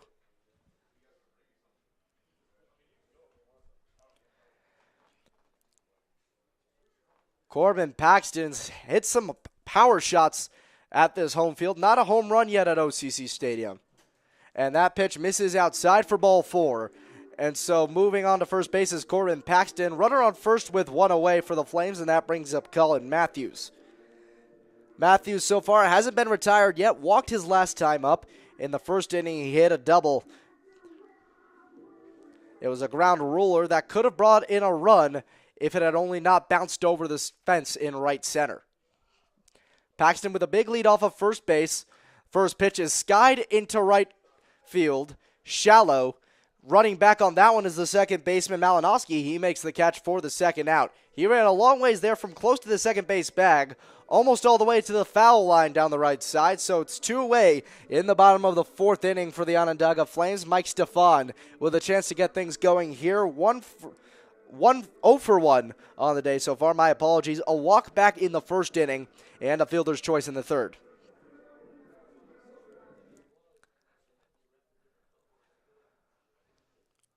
Stefan crowding the plate from the left side against the right-handed pitching Acosta. First pitch, a fastball misses high, and the count's 1-0.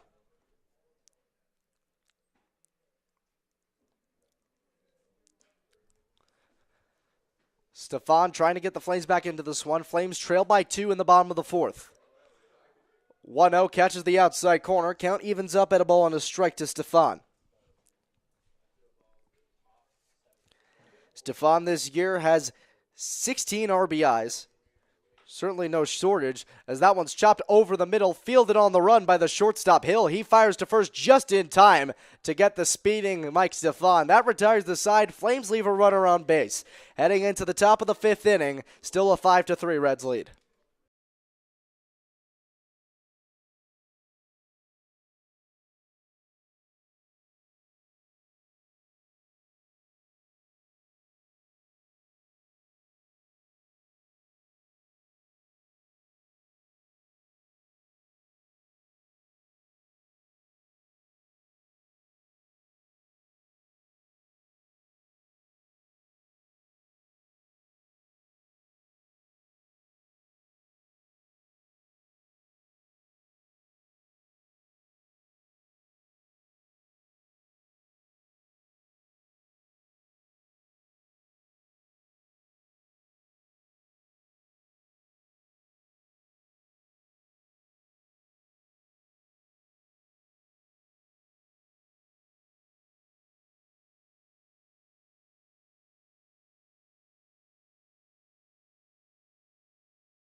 So Trace Peterson of the Onondaga Flames is about to see catching from a whole different light. He's going to see it from the position of the pitcher this time. He's taking the mound this inning. A.J. DiFilippo goes through 1 inning of work without allowing a hit, without striking out any batters, without allowing a run, and only issuing 1 walk. It's Ryan Burnside leading off for the Reds, and the first pitch misses for ball 1.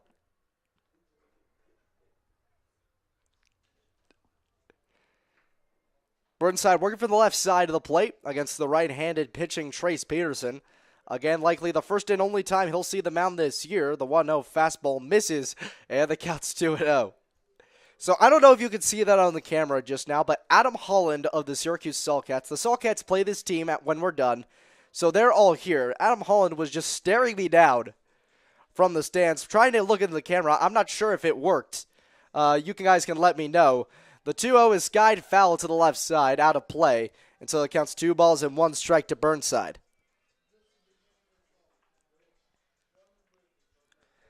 Burnside so far 1 for 2, a pop up to first base that was caught in foul territory, and an RBI single back in the third. 2-1 pitch misses inside. Burnside has to jump out of the way, and so the count moves to 3 balls and a strike.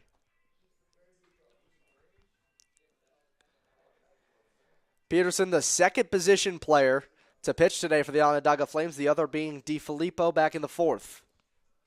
3-1. Fastball misses high for ball 4, and so Burnside reaches first base on a walk to start off the top of the 5th inning for the Capital City Reds. And now that brings up Benny Pena with nobody out and a runner on first. The Reds maintaining a 5-3 lead in the top of the 5th.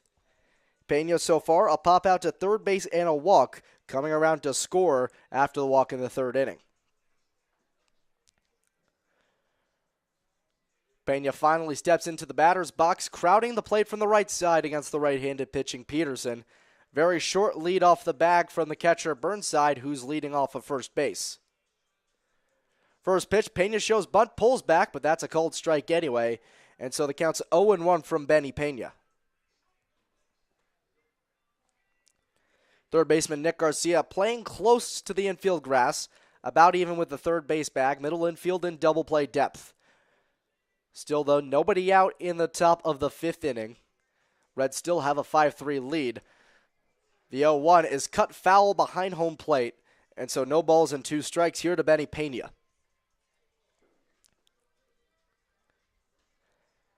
A.J. DiFilippo didn't manage a strikeout in his 1 inning on the mound. Trace Peterson has a chance to get that done here. Pena facing a true pitcher's count with 0-2. Currently on the scoreboard, a short lead from Burnside again at first base. Peterson looks to second. The pitch is ripped right back up the middle, fielded and gloved by Trace Peterson. Throw over to first is in time for the out. Quick reflexes by Trace Peterson on the mound. Not surprising considering he's a catcher. That one a hard grounder right into the special part of where he wants to protect.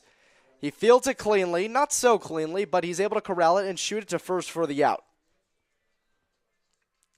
Meanwhile, Burnside advances to second base, and there's one away in the top of the 5th inning for Matt Wagner, who is 0 for 1 today. A walk in the 3rd inning, but a ground out to second back in the 2nd.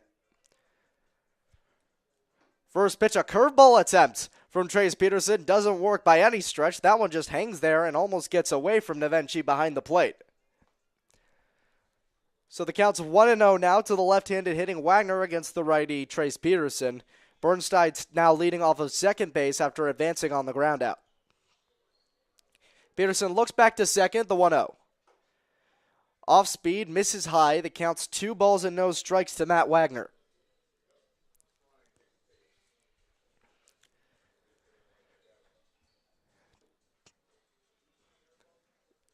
Trace Peterson doesn't have a lot of experience pitching. The Flames are losing, but you could tell all the way from up here that he's got a big fat smile on his face. The 2-0 misses high and outside. The count's 3 balls, no strikes to Matt Wagner. Peterson in danger of issuing a walk here. If Wagner walks his way on base, it's runners on first and second with 1 away. 3-0. Fastball actually hits Wagner on the front leg, and he's going to advance to first base. So runners on first and second with 1 away for the Capital City Reds. A silver lining for the Flames is the fact that there's now a force at every base, and the double play opportunity is available to them, so the middle infield will crowd a little closer to the second base bag. As Ed Malinowski Jr. comes up for his 3rd plate appearance, he tripled back in the 2nd and reached on a hit by pitch back in the 3rd.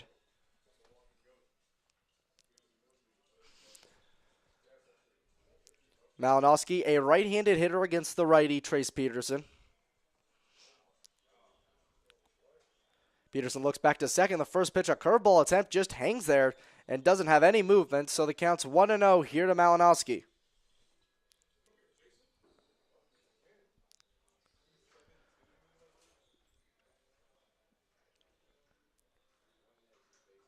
Ruggiero covering closely the second base back. Another curveball attempt misses high and inside. And so it's 2-0 to Malinowski. Peterson getting close to being in danger of walking the bases loaded. Brian Hill, the leadoff hitter, waits on deck. Peterson looks back at second base, 2-0. Another breaking ball attempt in the dirt, gets outside. Advancing to third base on the ball that gets away from Navenchi is Ryan Burnside, so it's now runners on first and third with only one away. The count's now 3-0 to Ed Malinowski Jr. We've seen Malinowski play second base so far today. A decent glove over there. He's able to have a lot of range, catching a ball down the right field line the last inning. The 3-0 is an easy fastball that finds its way over the plate for strike one. Malinowski probably wasn't given the green light there, as that one was sort of a meatball right over the heart of the plate. 3-1. That one misses inside for ball four. And so the bases are now walked loaded, and the Reds have a chance to blow this game wide open here as Brian Hill comes up to bat. Hill 0 for 1 so far, a line out to second base, also a walk and a sacrifice fly. So now for the Capital City Reds, it's Ryan Burnside on third base, Matt Wagner on second, Ed Malinowski Jr. on first. The first pitch to Brian Hill misses high and inside. A 1-0 count here to Hill. Typical pattern repeating itself here for Peterson with his walks. Peterson has now walked 3 base runners this inning. They represent all the runners on base right now. The 1-0 pitch again misses in the dirt, and so the count 2-0 now. Peterson in danger of walking in a run here. Bases are loaded with only 1 out in the top of the 5th inning. Reds still have a 5-3 lead. 2-0. Fastball's ripped foul down the right side, well out of play. So the count moves to 2-1. Peterson's approach so far has seemed to center around not giving the batters pitches to hit. I think he might need to play the exact opposite approach, giving the batters pitch to hit. The 2-1 misses high again. So the count was to 3-1, and that gets past Trace Peterson, and the entire infield has to converge behind the mound in order to make sure that none of the runners are going to advance. Peterson able to corral the ball quickly, and none of the runners move up. But the count's still 3-1 with one more ball. Trace Peterson's walking in a run. 3-1. Pitch hits Hill on the helmet. Not a raging pitch. That one went very softly into his helmet. He wears it and walks over to first. Meanwhile, Burnside comes around to score. It's now a 6-3 Reds lead in the top of the 5th inning. And pitching coach Robert Andrews coming out to the mound now. And it might be the day for Trace Peterson on the mound, and that will be it. Peterson had a good bit of fun, though. The bases are now loaded with 1 away, and we'll tell you who comes in as his replacement when we come back.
So Jared Grosguth, the third baseman for the Onondaga Flames, takes the place of Trace Peterson on the mound.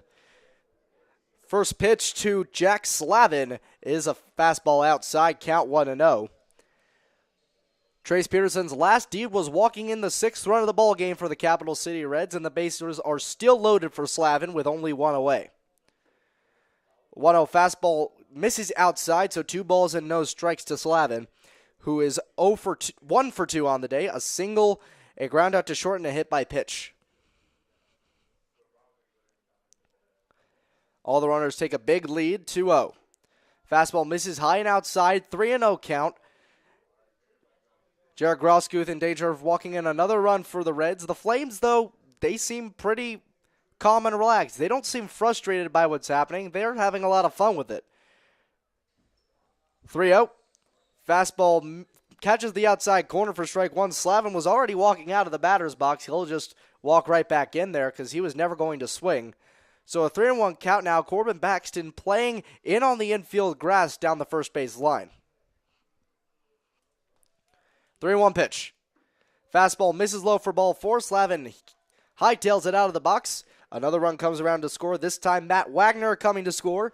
It's a 7-3 Capital City Reds lead. So now a 7-3 lead for the Capital City Reds. And now Pierre-Olivier Avoine coming up with the bases loaded again. Still only 1 out as the Flames still trying to escape this inning. This is a 7-inning exhibition. We're in the top of the 5th, already reaching the 2-hour mark here at OCC Stadium. So now it's Malinowski on third base.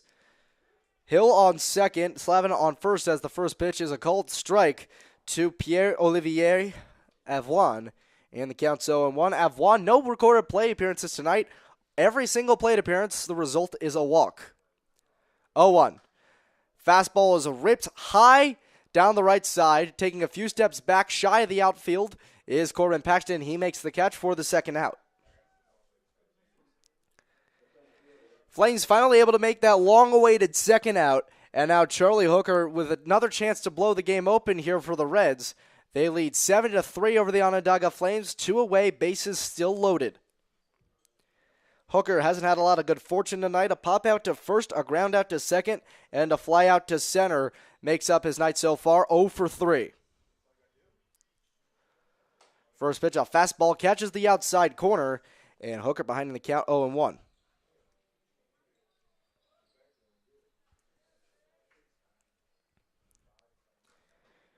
Hooker, a right-handed hitter against the righty Grosguth.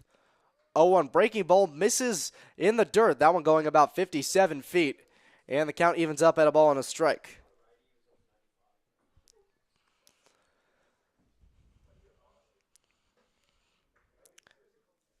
Hooker still with a big chance here. It's Malinowski on third, Hill on second. Actually, excuse me, it's Malinowski on third, Hill on second, Slavin on first. That one skied again to the right side, making a way under that one is Gibbs. He makes the catch in shallow right for the final out of the inning. Flames able to escape this one without too much damage, but still 2 more runs for the Reds. It's 7-3 Reds heading into the bottom of the 5th.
Nick Garcia leading off the bottom of the fifth inning for the Onondaga Flames. They're still down 7-3 after the Capital City Reds put up a two-spot in the top half of the inning. David Acosta out for his second inning of work. First pitch to Garcia is a fastball inside, count 1-0. So far today, Garcia, a strikeout looking and a hit by pitch. He ended up coming around to score after reaching base in the third. 1-0 pitch way inside, gets to the backstop, and the count's now 2-0.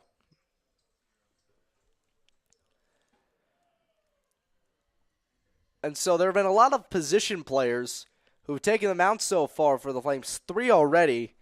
In A.J. DeFilippo, Trace Peterson, and Jared Groskuth, the 2-0 fastball misses inside yet again, so the count's 3 balls and no strikes to Garcia. And so the Flames are probably running short on position players they may want to put into the ballgame. 3-0. Fastball catches the outside corner, and the count now 3-1 on Garcia after Acosta able to put a pitch in the strike zone on the 3-0 count. 3-1.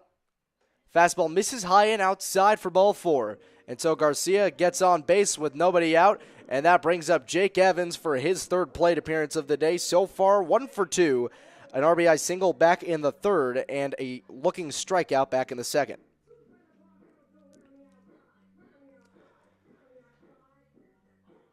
Garcia just reaching base, a left-handed hitter, now a right-handed hitter in Jake Evans against the tall righty David Acosta. Big lead on first for Garcia. First pitch, a fastball catches the outside corner. Evans behind in the count 0-1. Evans has had 2 very different at-bats. First at-bat, struck out looking after making a 3-2 count. Second pitch misses inside, count evens up at a ball and a strike. So after working a 3-2 count and striking out in his first at-bat, first pitch in his second at-bat, he rips a single and ends up bringing one of the Flames 3 runs around to score. And there's a balk called on David Acosta on the mound. Time was called. Acosta's marked for the balk, and Garcia gets to advance to second. It's a mental mistake that could prove costly, as now the Flames have a runner in scoring position with nobody out. Jake Evans outside of the batter's box conversing with the home plate umpire as there's a mound meeting between Burnside and Acosta.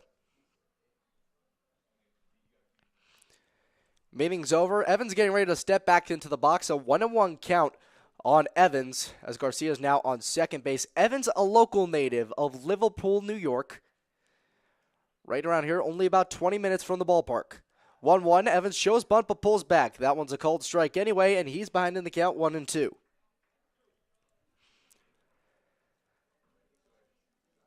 Evans stayed local, going to the University of Binghamton. There's only about an hour south of here. 1-2.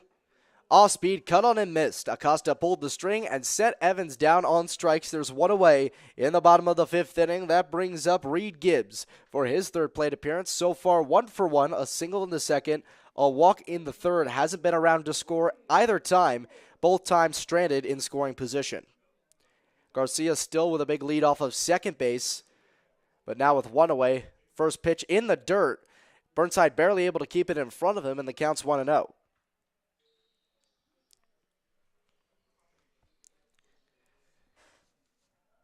Gibbs out of Occidental College, one of 2 players from that school, the other being Mike Netzel. He is taking the day off. The 1-0 is skied high to the right side in foul territory. Running towards that one is the catcher Ryan Burnside. That one just makes it out of play, and so the count evens up at a ball and a strike. Gibbs has come in mostly as a substitute this season. He hasn't gotten a lot of starts in his limited action. .250.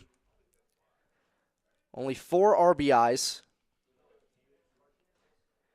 Has walked 4 times, struck out 3. 1-1 pitch is a called strike on the lower third, so Gibbs behind in the count 1-2. Gibbs with a prime opportunity to get some runs on the board for the Flames. Runner on second base, only 1 away. He's facing a 1-2 count against David Acosta. Malinowski guarding second closely. 1-2 misses high. The throw down to second after Garcia steals is not in time and is dropped at the bag by Wagner either way. So Garcia advances on a stolen base, now a run 90 feet away with a 2-2 count on Reed Gibbs. 1 out in the bottom of the 5th inning. The Flames down by 4. Dynamic changes a little bit for Gibbs, who can bring a run home with just a deep fly ball. That one is a deep fly ball going into left center field. Taking a few steps to his right is Charlie Hooker. He makes the catch. Garcia tagging up. The throw into home plate is a rope that gets there just a second late as Garcia is able to score the 4th run of the ballgame for the Flames. It's a 7-4 Reds lead now.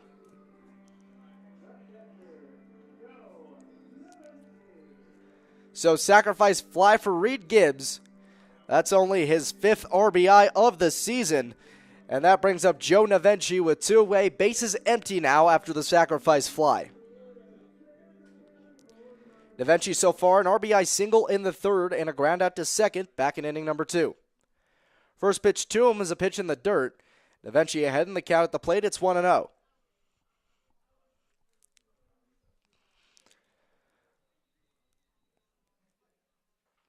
Acosta, a tall, imposing righty, facing another righty and Joe Navenchi in the batter's box. 1-0. Fastball outside. Counts now 2 balls and no strikes to Navenchi, who probably hasn't seen too many figures quite like Acosta, a recent high school graduate, only starting college in the fall. 2-0. That one misses outside, so a 3-0 count here to Navenchi, who graduated from Shenendehowa High School in Clifton Park, New York. Navenchi crowding the plate as he has been all day. Acosta winds and deals the 3-0 pitch. Fastball right down the middle, taken for a strike. And so a 3-1 count here to Navenchi with 2 away. Acosta has already allowed a run to score this inning, but could get out of the inning without any further damage here. 3-1. Ripped right back up the middle, through for a base hit. Joe Navenchi gets his 2nd hit of the ball game, and the Flames have a 2-out base runner. And now with Navenchi on first, that brings the top of the order back up. Jack Cherno coming in for his 4th plate appearance. So far 0 for 2, a looking strikeout, a ground out to short, and a hit by pitch. So now a force out at second is available, and Joe Navenchi doesn't have a stolen base so far this season. He's only playing a pair of games. So Navenchi taking a moderate lead off of first base. First pitch to Cherno, low and inside, and the count's 1-0.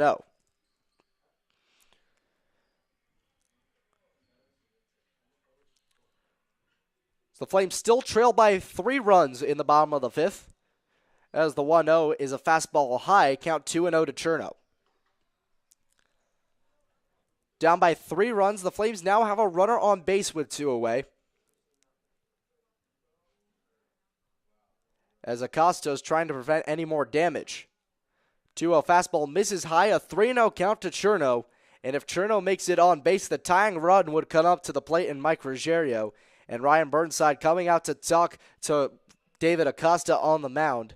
Cherno steps out of the batter's box for a second. The Flames have been known to come back when their bats get together. The bats seem to be coming together here this inning. A deep fly ball from Reed Gibbs brought in a run on a sacrifice fly, and Joe Navenchi kept the inning alive with a single with 2 away.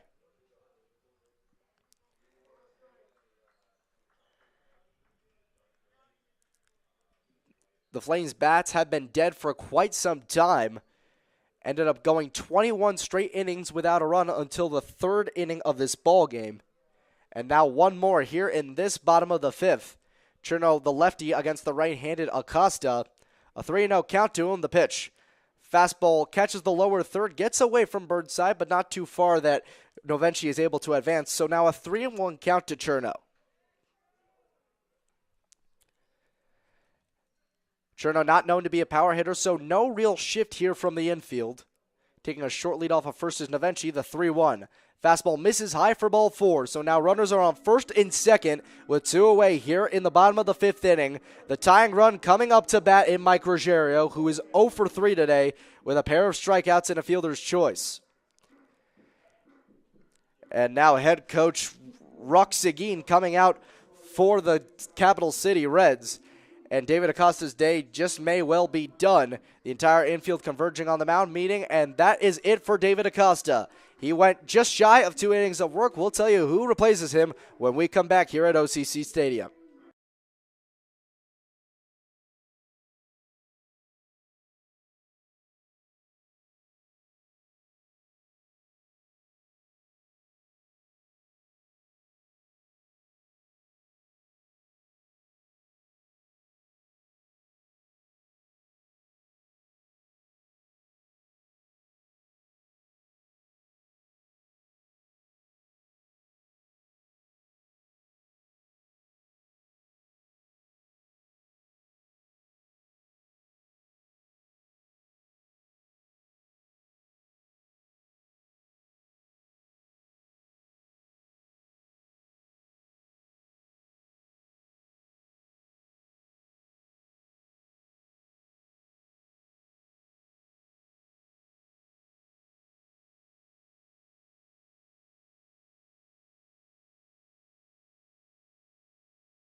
It's Jordan Kazan in on the mound for the Capital City Reds, a native of Ottawa, Ontario, right in the hometown of the Capital City Reds, starting at Sullivan Community College in the fall, just graduated from high school this spring.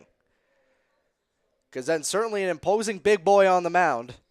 And taking a lead off of second base now is Brian Hart. He pinch ran for Joe Navenchi. And the first pitch is grounded softly over to short. A running field by Hill. He shoots it over to first just in time for out number 3. So the Flames again strand 2 runners on base. And heading into the top of the 6th inning, Flames trail 7-4.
So Jared Grosguth still on the mound for the Onondaga Flames, but now working behind the plate is Riley Workman. He comes in after Brian Hart pinch ran for Joe Navenchi in the bottom half of the fifth.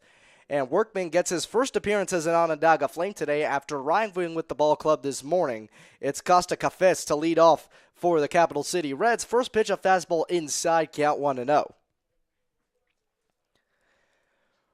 Grosguth able to come in and not allow any runs in the last inning, as the 1-0's ripped right back up the middle on the ground. Fielded on the run by Ruggiero. He shoots it over to first in time for the first out.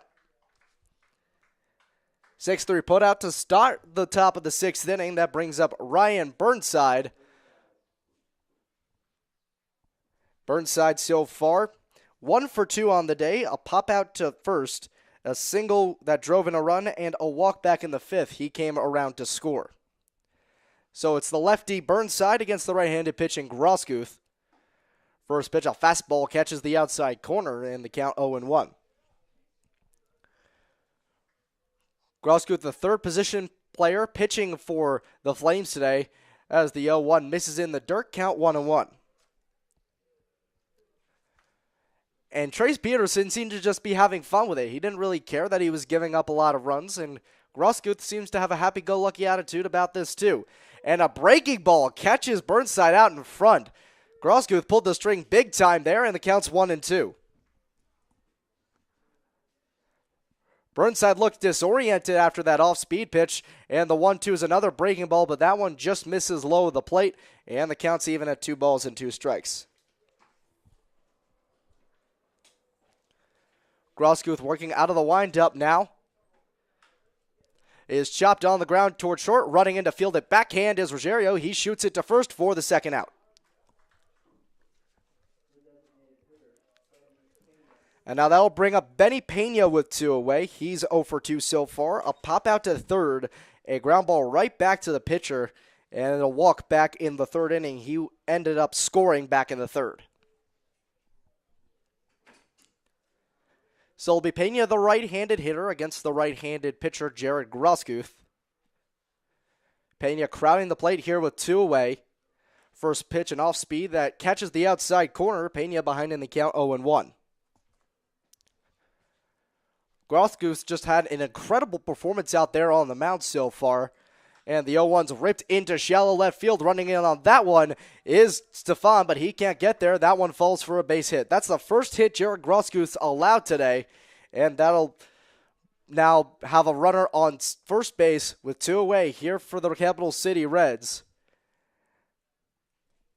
As Matt Wagner comes up for his 4th plate appearance. A pair of walks and a ground out to second so far to his name, as he has a runner on first base, up by 3 runs in the top of the 6th with 2 away.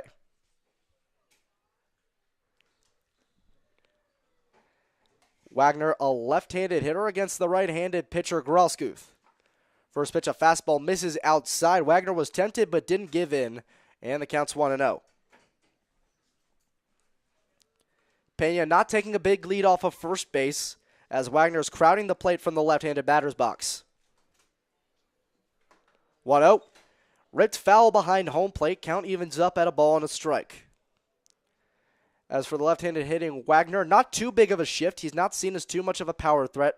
So the middle infield in regular positioning. Outfield only shifted ever so slightly to the right. And Wagner back in the box, the 1-1. Fastball misses just high above the letters. And so the count's now 2 balls and a strike to Wagner, as Benny Pena still on first base with 2 away here in the top of the 6th inning. Wagner with a chance to extend the Reds' 3-run lead. And the 2-1 misses high and outside again, so a 3-1 count to Wagner. He may end up walking for the 3rd time today.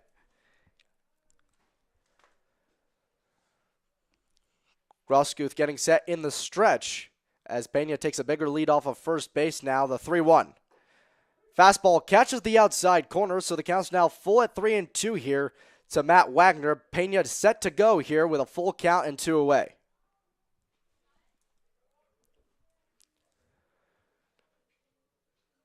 Corbin Paxton back into regular positioning, not covering Pena at first. Pena, a big lead, he goes. The 3-2 is a called strike 3 on the inside corner. Grosskopf able to get out of the inning without any damage, and that retires the side. Not a 1-2-3 inning, but an easy inning for the Flames in the field. Heading into the bottom of the 6th, Flames trail 7-4.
Corbin Paxton leading off the bottom of the 6th inning for the Onondaga Flames, down by 3 runs. And the first pitch, a fastball on the outside corner, is a called strike, count 0-1.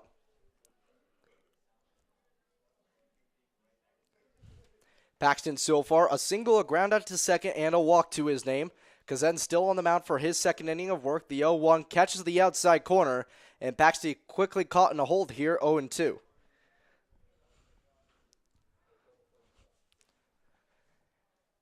Paxton working from the left-handed batter's box against the righty Kazan. And Kazan winds up and deals the 0-2. A breaking ball in the dirt goes only about 58 feet.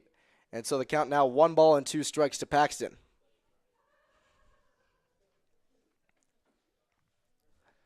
Colin Matthews waiting on deck. Kazan trying to preserve the 3-run lead for the Reds. 1-2. Breaking ball doesn't break at all, and the count's even at 2 balls and 2 strikes against Corbin Paxton. Trying to get the Flames back in this one. They've managed to score a run in the last inning and back in the 4th inning.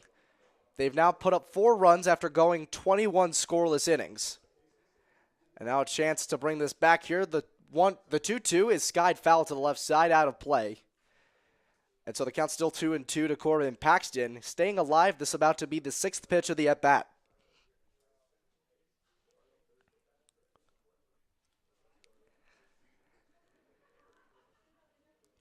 2-2.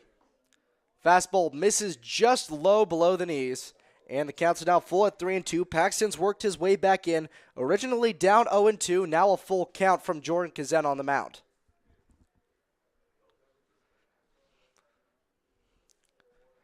Paxton showed some power so far today, almost driving one out down the right field line, but it curved foul. And the 3-2 is grilled on the ground, past the diving Malinowski for a base hit.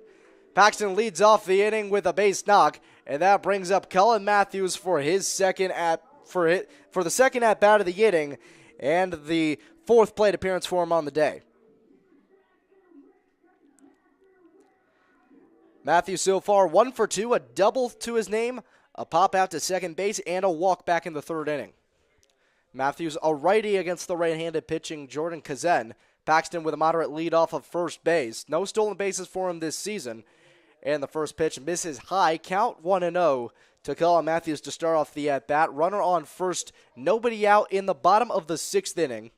Only 3 half innings left to complete here. It's been a long one. Almost going to be the length of a full 9-inning game on average. And the 1-0 misses low in the dirt. So the count's 2-0 here to Matthews.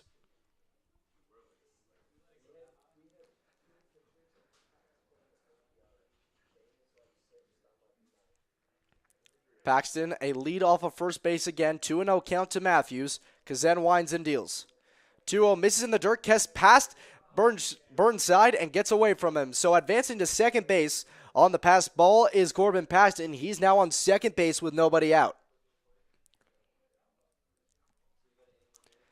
That ball wasn't too far out in front of Burnside, but that went through his legs and off the umpire, rolling towards the Flames dugout. Not too far, though. Burnside just lost track of where the ball was, and so now the runner is on second base with nobody out. A scoring position runner for the Onondaga Flames. Colin Matthews has a hitter's count as well. It's 3-0. Mike Stefan, a switch hitter, waits on deck. Kazan working from the stretch, looks back at second base, and he deals the 3-0. Fastball catches the outside corner, all but barely, and so the count's 3-1 to Colin Matthews. Matthews crowding the plate here, looking for his pitch to hit. Kazan looks over to second base. Malinowski covering. The 3-1 is fouled towards the right side, out of play, and so the count's now full at 3-2.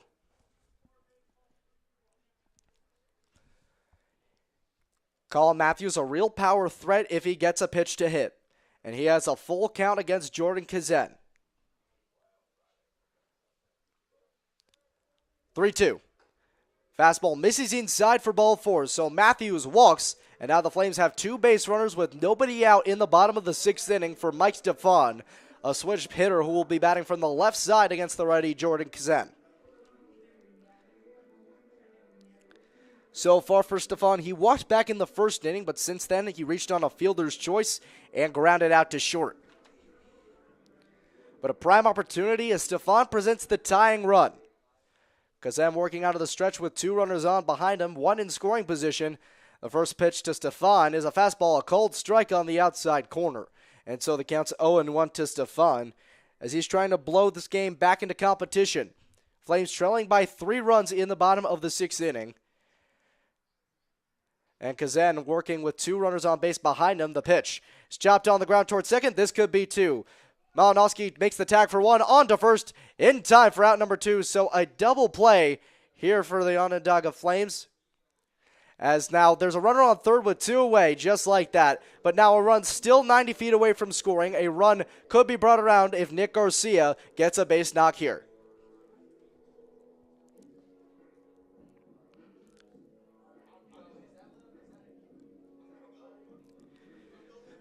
So Garcia so far today walked his last time up, otherwise a hit by pitch and a looking strikeout.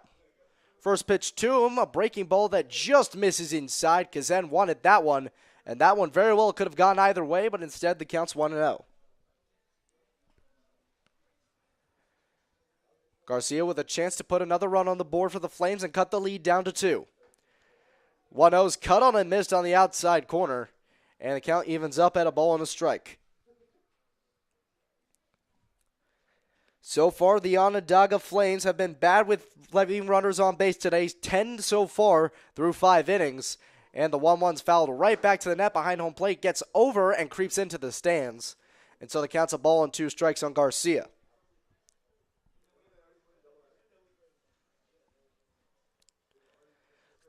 Kazan gets the sign. Paxton leads off third. 1-2 pitch, misses high and outside, so now a 2-2 count evened up here on Nick Garcia. Corbin Paxton still waiting patiently at third base for a chance to score. Infield shifted to the right for the left-handed hitting Garcia. And the 2-2 is fouled again, this time over in the direction of the Flames dugout, going just a few feet above and hitting a pole. and the count's still 2-2. Garcia fighting here, about to see the 6th pitch of this at-bat. 2-2 from Kazan. Rit foul again, same spot as the last foul, and this one about to be the 7th pitch of this at-bat. Count still 2-2.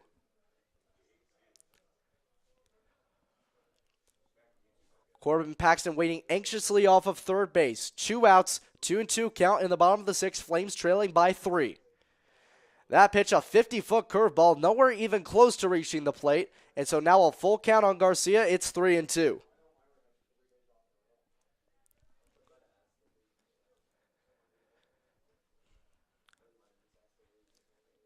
Garcia facing a full count here from Kazan. Runner on third, 2 away, down by 3. The payoff. Chopped foul down the first baseline. Barely out of play, fielded in the first base coaching box by Flames assistant coach Will Chapman. And so the count's still 3-2 here to Garcia, as Kazan's trying to escape the inning while the Flames trying to keep it alive and put on another run.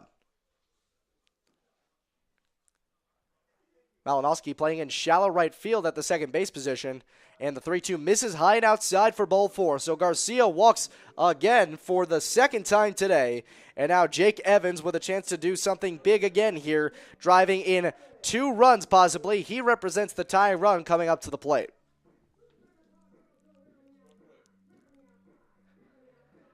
So far today, Evans 1 for 3, an RBI single back in the third, and a pair of strikeouts.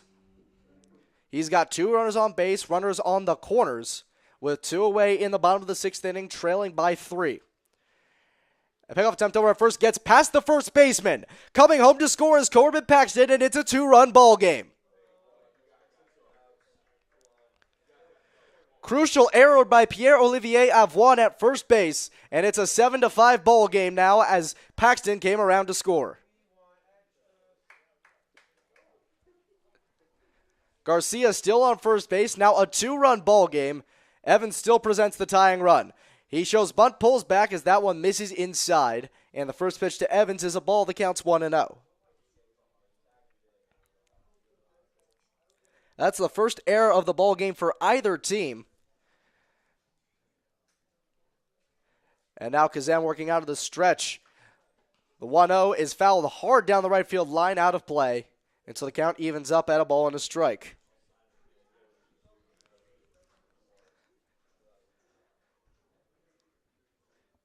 Jake Evans, the righty against the right-handed pitching Kazan. It's Nick Garcia leading off of first base. 1-1.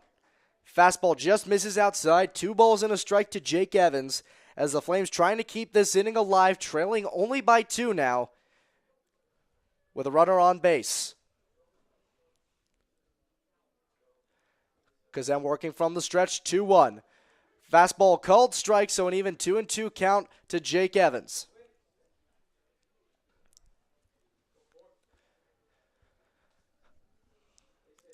Evans trying to keep the inning alive, a 2-2 count with 2 away, runner on first.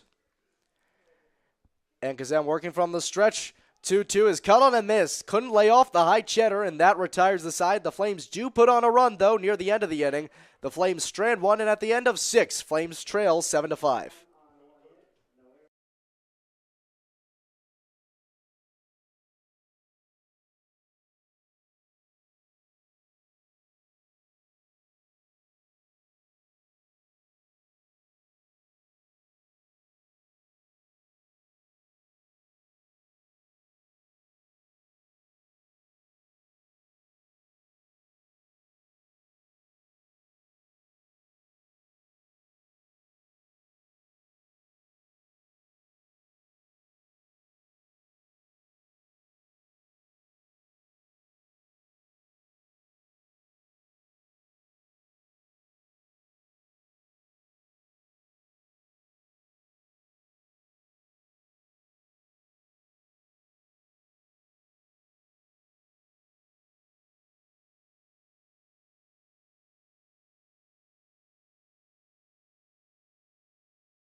A couple of changes at the start of the top of the 7th for the Onondaga Flames. Jake Evans goes in at shortstop for Mike Ruggiero. It might just be a position switch. And Ed Malinowski Jr. puts down a bunt, throw down to first by McLean O'Connor, now on the mound, is in time, and the first batter is retired here in the top of the 7th. And before I could get to it, McLean O'Connor is on the mound for the Onondaga Flames, gets a quick first out here, as now the top of the order due up with Brian Hill batting. After starting this game with a line drive to second, a walk, a sac fly, and a hit by pitch. First pitch to him is a cold strike right over the middle, and he's behind the count 0-1. McLean O'Connor working from the windup from the right side against the right-handed hitting Brian Hill. The pitch misses in the dirt, and so the count's even at a ball and a strike. O'Connor is a very confident player. And so let's see if that confidence moves over to the mound. He certainly has some powerful stuff for a shortstop. And the 1-1 is chopped foul down the third baseline. The count's 1-2.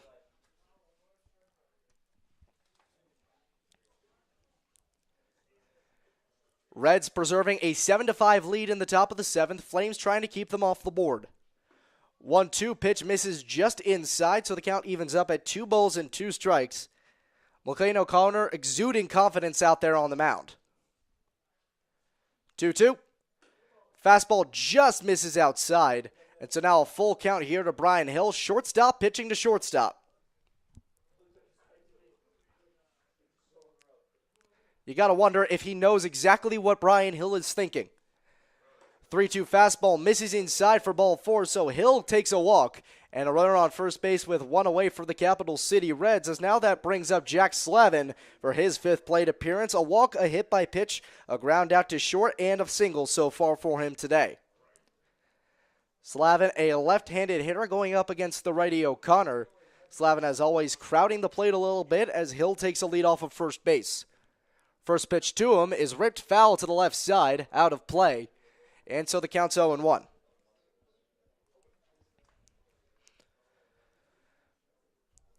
O'Connor is the 4th position player today to pitch for the Onondaga Flames, something we expected coming in considering this is an exhibition, and it's unlikely the staff's going to want to work out the bullpen. And McLean O'Connor picks off Brian Hill at first base. The first pickoff move on the year for McLean O'Connor is a pickoff of Brian Hill. They're now 2 away here at the top of the 7th, and McLean O'Connor is just unbelievable out there on the mound. Talk about confidence. As the 0-1 pitch to Slavin is a called strike on the outside corner, and the count's 0-2. I never thought I'd see that. I've seen a lot of things. I never thought I'd see a shortstop in one try successfully pick off another shortstop. The 0-2 is chopped high in the air down the third baseline, landing just foul, and so the count's still 0-2.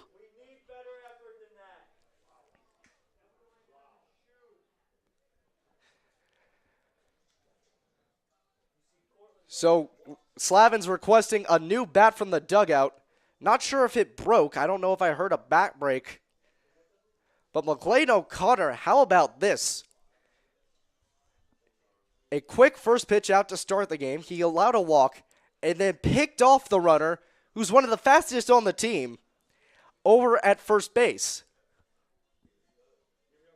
And so 2 away here. It could be a 1-2-3 inning for O'Connor. As Slavin back in the batter's box, fresh with a new bat. 0-2 pitch. An off-speed that misses outside, and the count's 1-2. That one had a lot of break, but just didn't quite cut into the zone. 1-2 from O'Connor. Fastball's ripped back up the middle. A leaping attempt by O'Connor is no good. That gets in for a base hit. So the Reds able to get on base here with 2 away. And now that brings up Pierre-Olivier Avuen for his 5th plate appearance with a runner on first and 2 outs. The only thing that could make this better for O'Connor is if he picks off Slavin now, but unlikely, as Avuen is a workload. 3 walks and a pop out to first base. Big lead for Slavin. And the first pitch, a breaking ball that catches the upper third of the zone for a strike. And the count's 0-1. Impressive breaking stuff here from McLean O'Connor. Evelyn, a hitting threat. Another pickoff attempt. That one close, but not in time. So now O'Connor 1 for 2 on pickoff attempts, but both of them were at the very least very close plays. Slavin another big lead off of first base now. Evelyn working from the righty batter's box. Another pickoff attempt. This one also no good. Trying to keep Slavin close as he's also a threat to steal.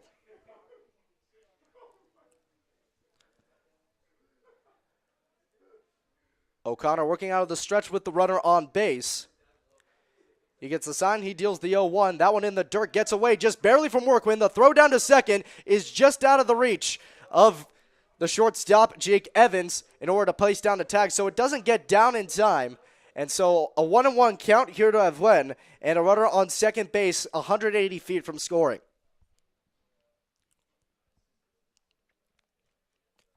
So Slavin advances to second on the wild pitch. He's now in scoring position. 1-1 count here to Evelyn, the pitch. An off speed that catches the outside corner, a called strike.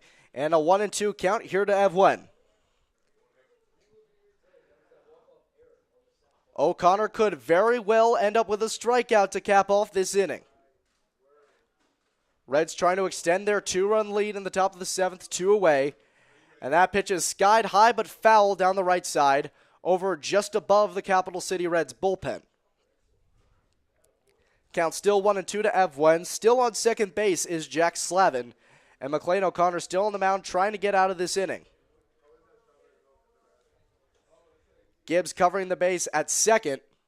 1-2 is ripped into right center field. That goes down for a base hit. That one rolling all the way to the wall. Easily scoring from third is Jack Slavin. Rounding second is Evelyn. He's going for third. The throw in from shortstop is not in time, and Evelyn gets a bases clearing triple.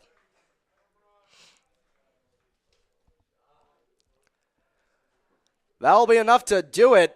A triple here for Evelyn, scores a run. It's now an 8-5 lead, and that might be insurmountable for the Flames in just one inning to work with.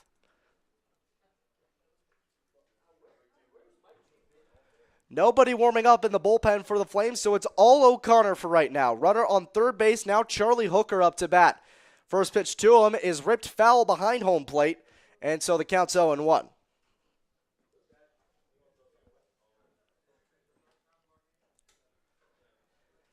Hooker so far hasn't reached base yet, 0 for 4. Pop out to first, ground out to second, fly out to center, and a high fly out into shallow right field caught by Reed Gibbs. That one chopped on the ground toward short, fielded on the run by Evans. He shoots it to first just in time to get ahead of the speedy Hooker to retire the side. McLean O'Connor allows a run, but it's a impressive performance by him nonetheless. Heading into last legs, Flames trail 8-5.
Corbin Peters takes the mound for the Capital City Reds as the Flames come up to bat down to their final 3 outs. It's Reed Gibbs leading off, and he is 1 for 1 so far. A walk, a sac fly, and a single to his name.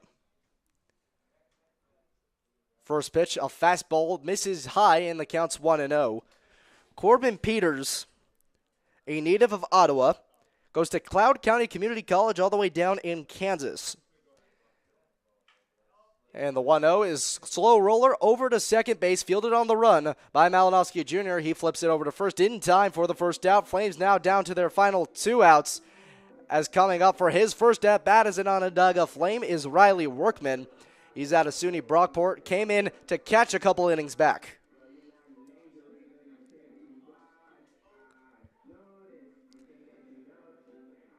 Workman, a right-handed hitter, taking on the right-handed pitching Corbin Peters.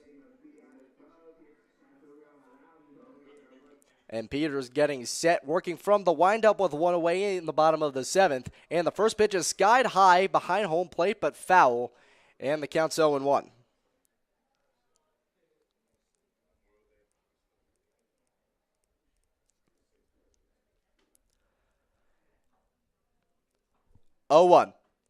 Fastball misses outside, and even 1-1 count here to Workman,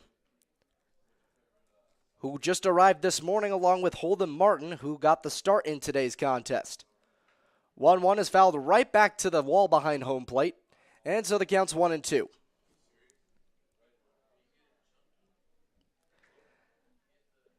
Workman up to bat with 1 away in the bottom of the 7th, with the Flames still trailing by 3 runs, 8-5.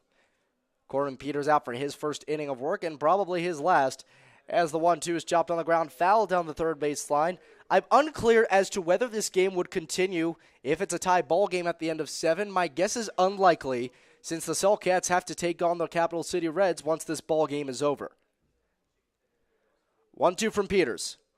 Breaking ball misses inside, and even 2-2 count to Workman now.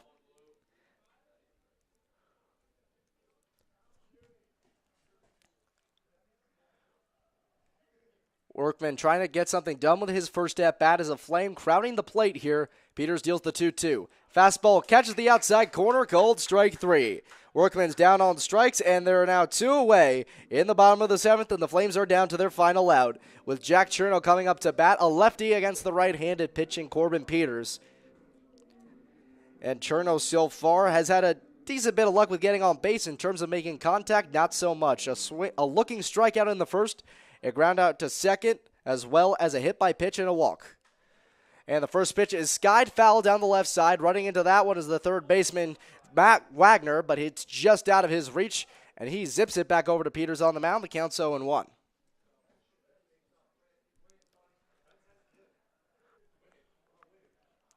Slight shift on here for the left-handed hitting Cherno. The second baseman, Malinowski Jr., playing in shallow right. And Brian Hill, the shortstop, shading a little closer to the second base bag. Breaking ball on 0-1 is a cold strike on the inside corner. And Jack Cherno with an 0-2 count as the Flames are down to their final strike.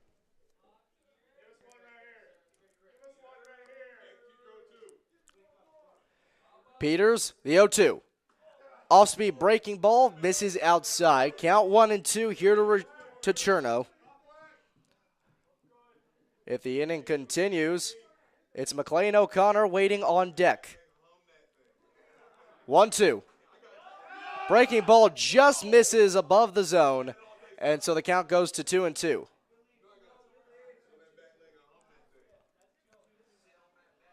Sulcats in the stands, anxious for this game to end so they can get started. This game going to get close to 3 hours either way. 2-2, misses inside. Cherno has to jump out of the way, and the count's now full at 3-2. Sulcats being an active fan base, probably just rooting more than anything for the game to end. Their game needs to get started soon. This game close to the 3-hour mark. And the payoff. Fastball misses high for ball 4. Cherno makes it to first base. And McLean O'Connor coming up to bat with 2 away, a runner on first as the Flames are down by 3 runs, down to their final out.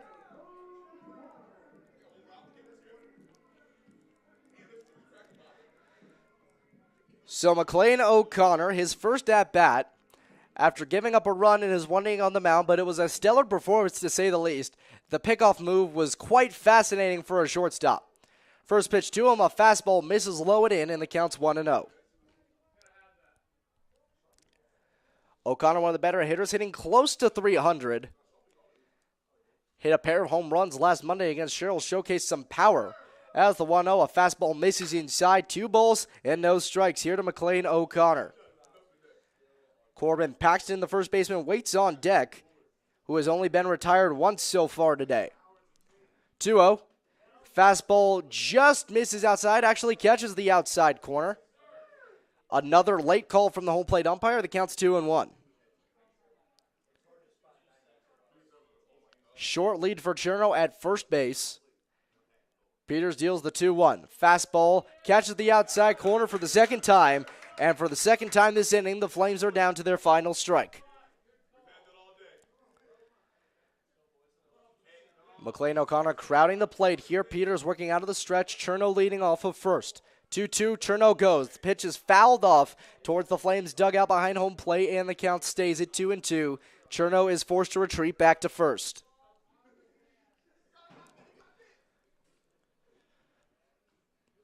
Corbin Peters anxious to get this game over with. The Sulcats want the next game to start.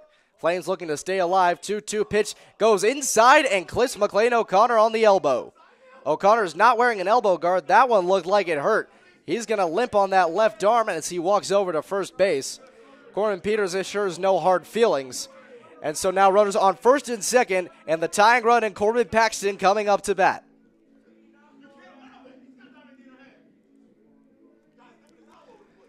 Corbin Paxton, a lefty against the right-handed pitching Corbin Peters. A slight shift in the infield for the lefty hitter. And Coach Mike Cordero coming out. He's going to talk with McLean O'Connor at first base. Looks like they're going to check on his elbow. That one landed in a tough spot on the elbow, right on the part where it gets your funny bone. That's certainly the worst place to get hit. His arm is sort of limping off of his shoulder, probably simply because it's just a hard pitch to take in that spot. That's why a lot of players wear elbow guards. O'Connor seems insistent about staying out there. Cordero talking with him for quite some time. Corbin Paxton waiting patiently to start the at-bat.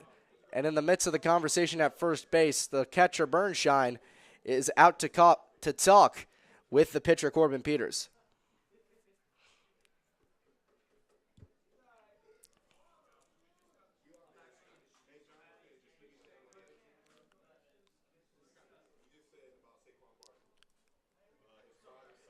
McLean O'Connor took that pitch in a bad spot.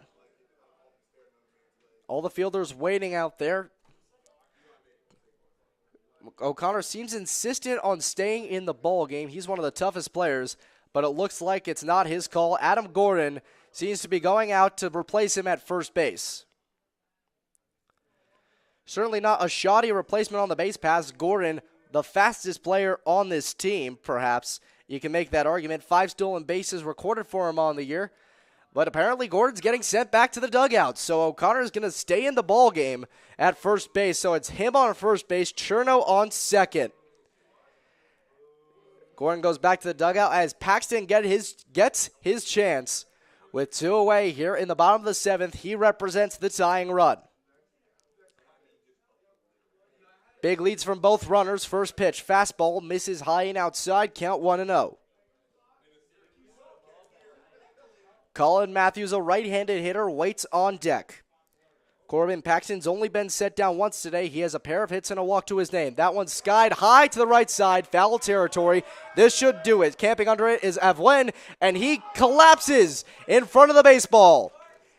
An incoming collision between Avwen, the second baseman Malinowski, and the right fielder Costa Cafes caused everyone to fall down, and the count goes to 1-1 as an error causes the inning to stay alive.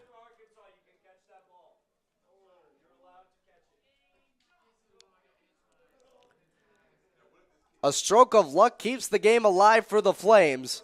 That one certainly could have ended the ball game. Instead, it's now a 1-1 count to Paxton. Peters still left with 2 runners on base behind him, 2 away, trying to preserve the Reds' 3-run lead. He's in a safe situation, and the 1-1 pitch is a fastball missing high, So a 2-1 count here to Paxton.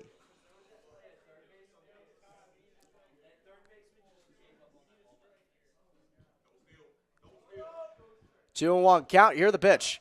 Skied high to the left side, just in foul territory. This should do it. Wagner gets under it, and he just makes the catch. It sliced back into fair territory. He had to leap to grab it, but that ends the ball game. The Reds win this one 8-5. The Flames were looking for a win. They've lost 3 in a row.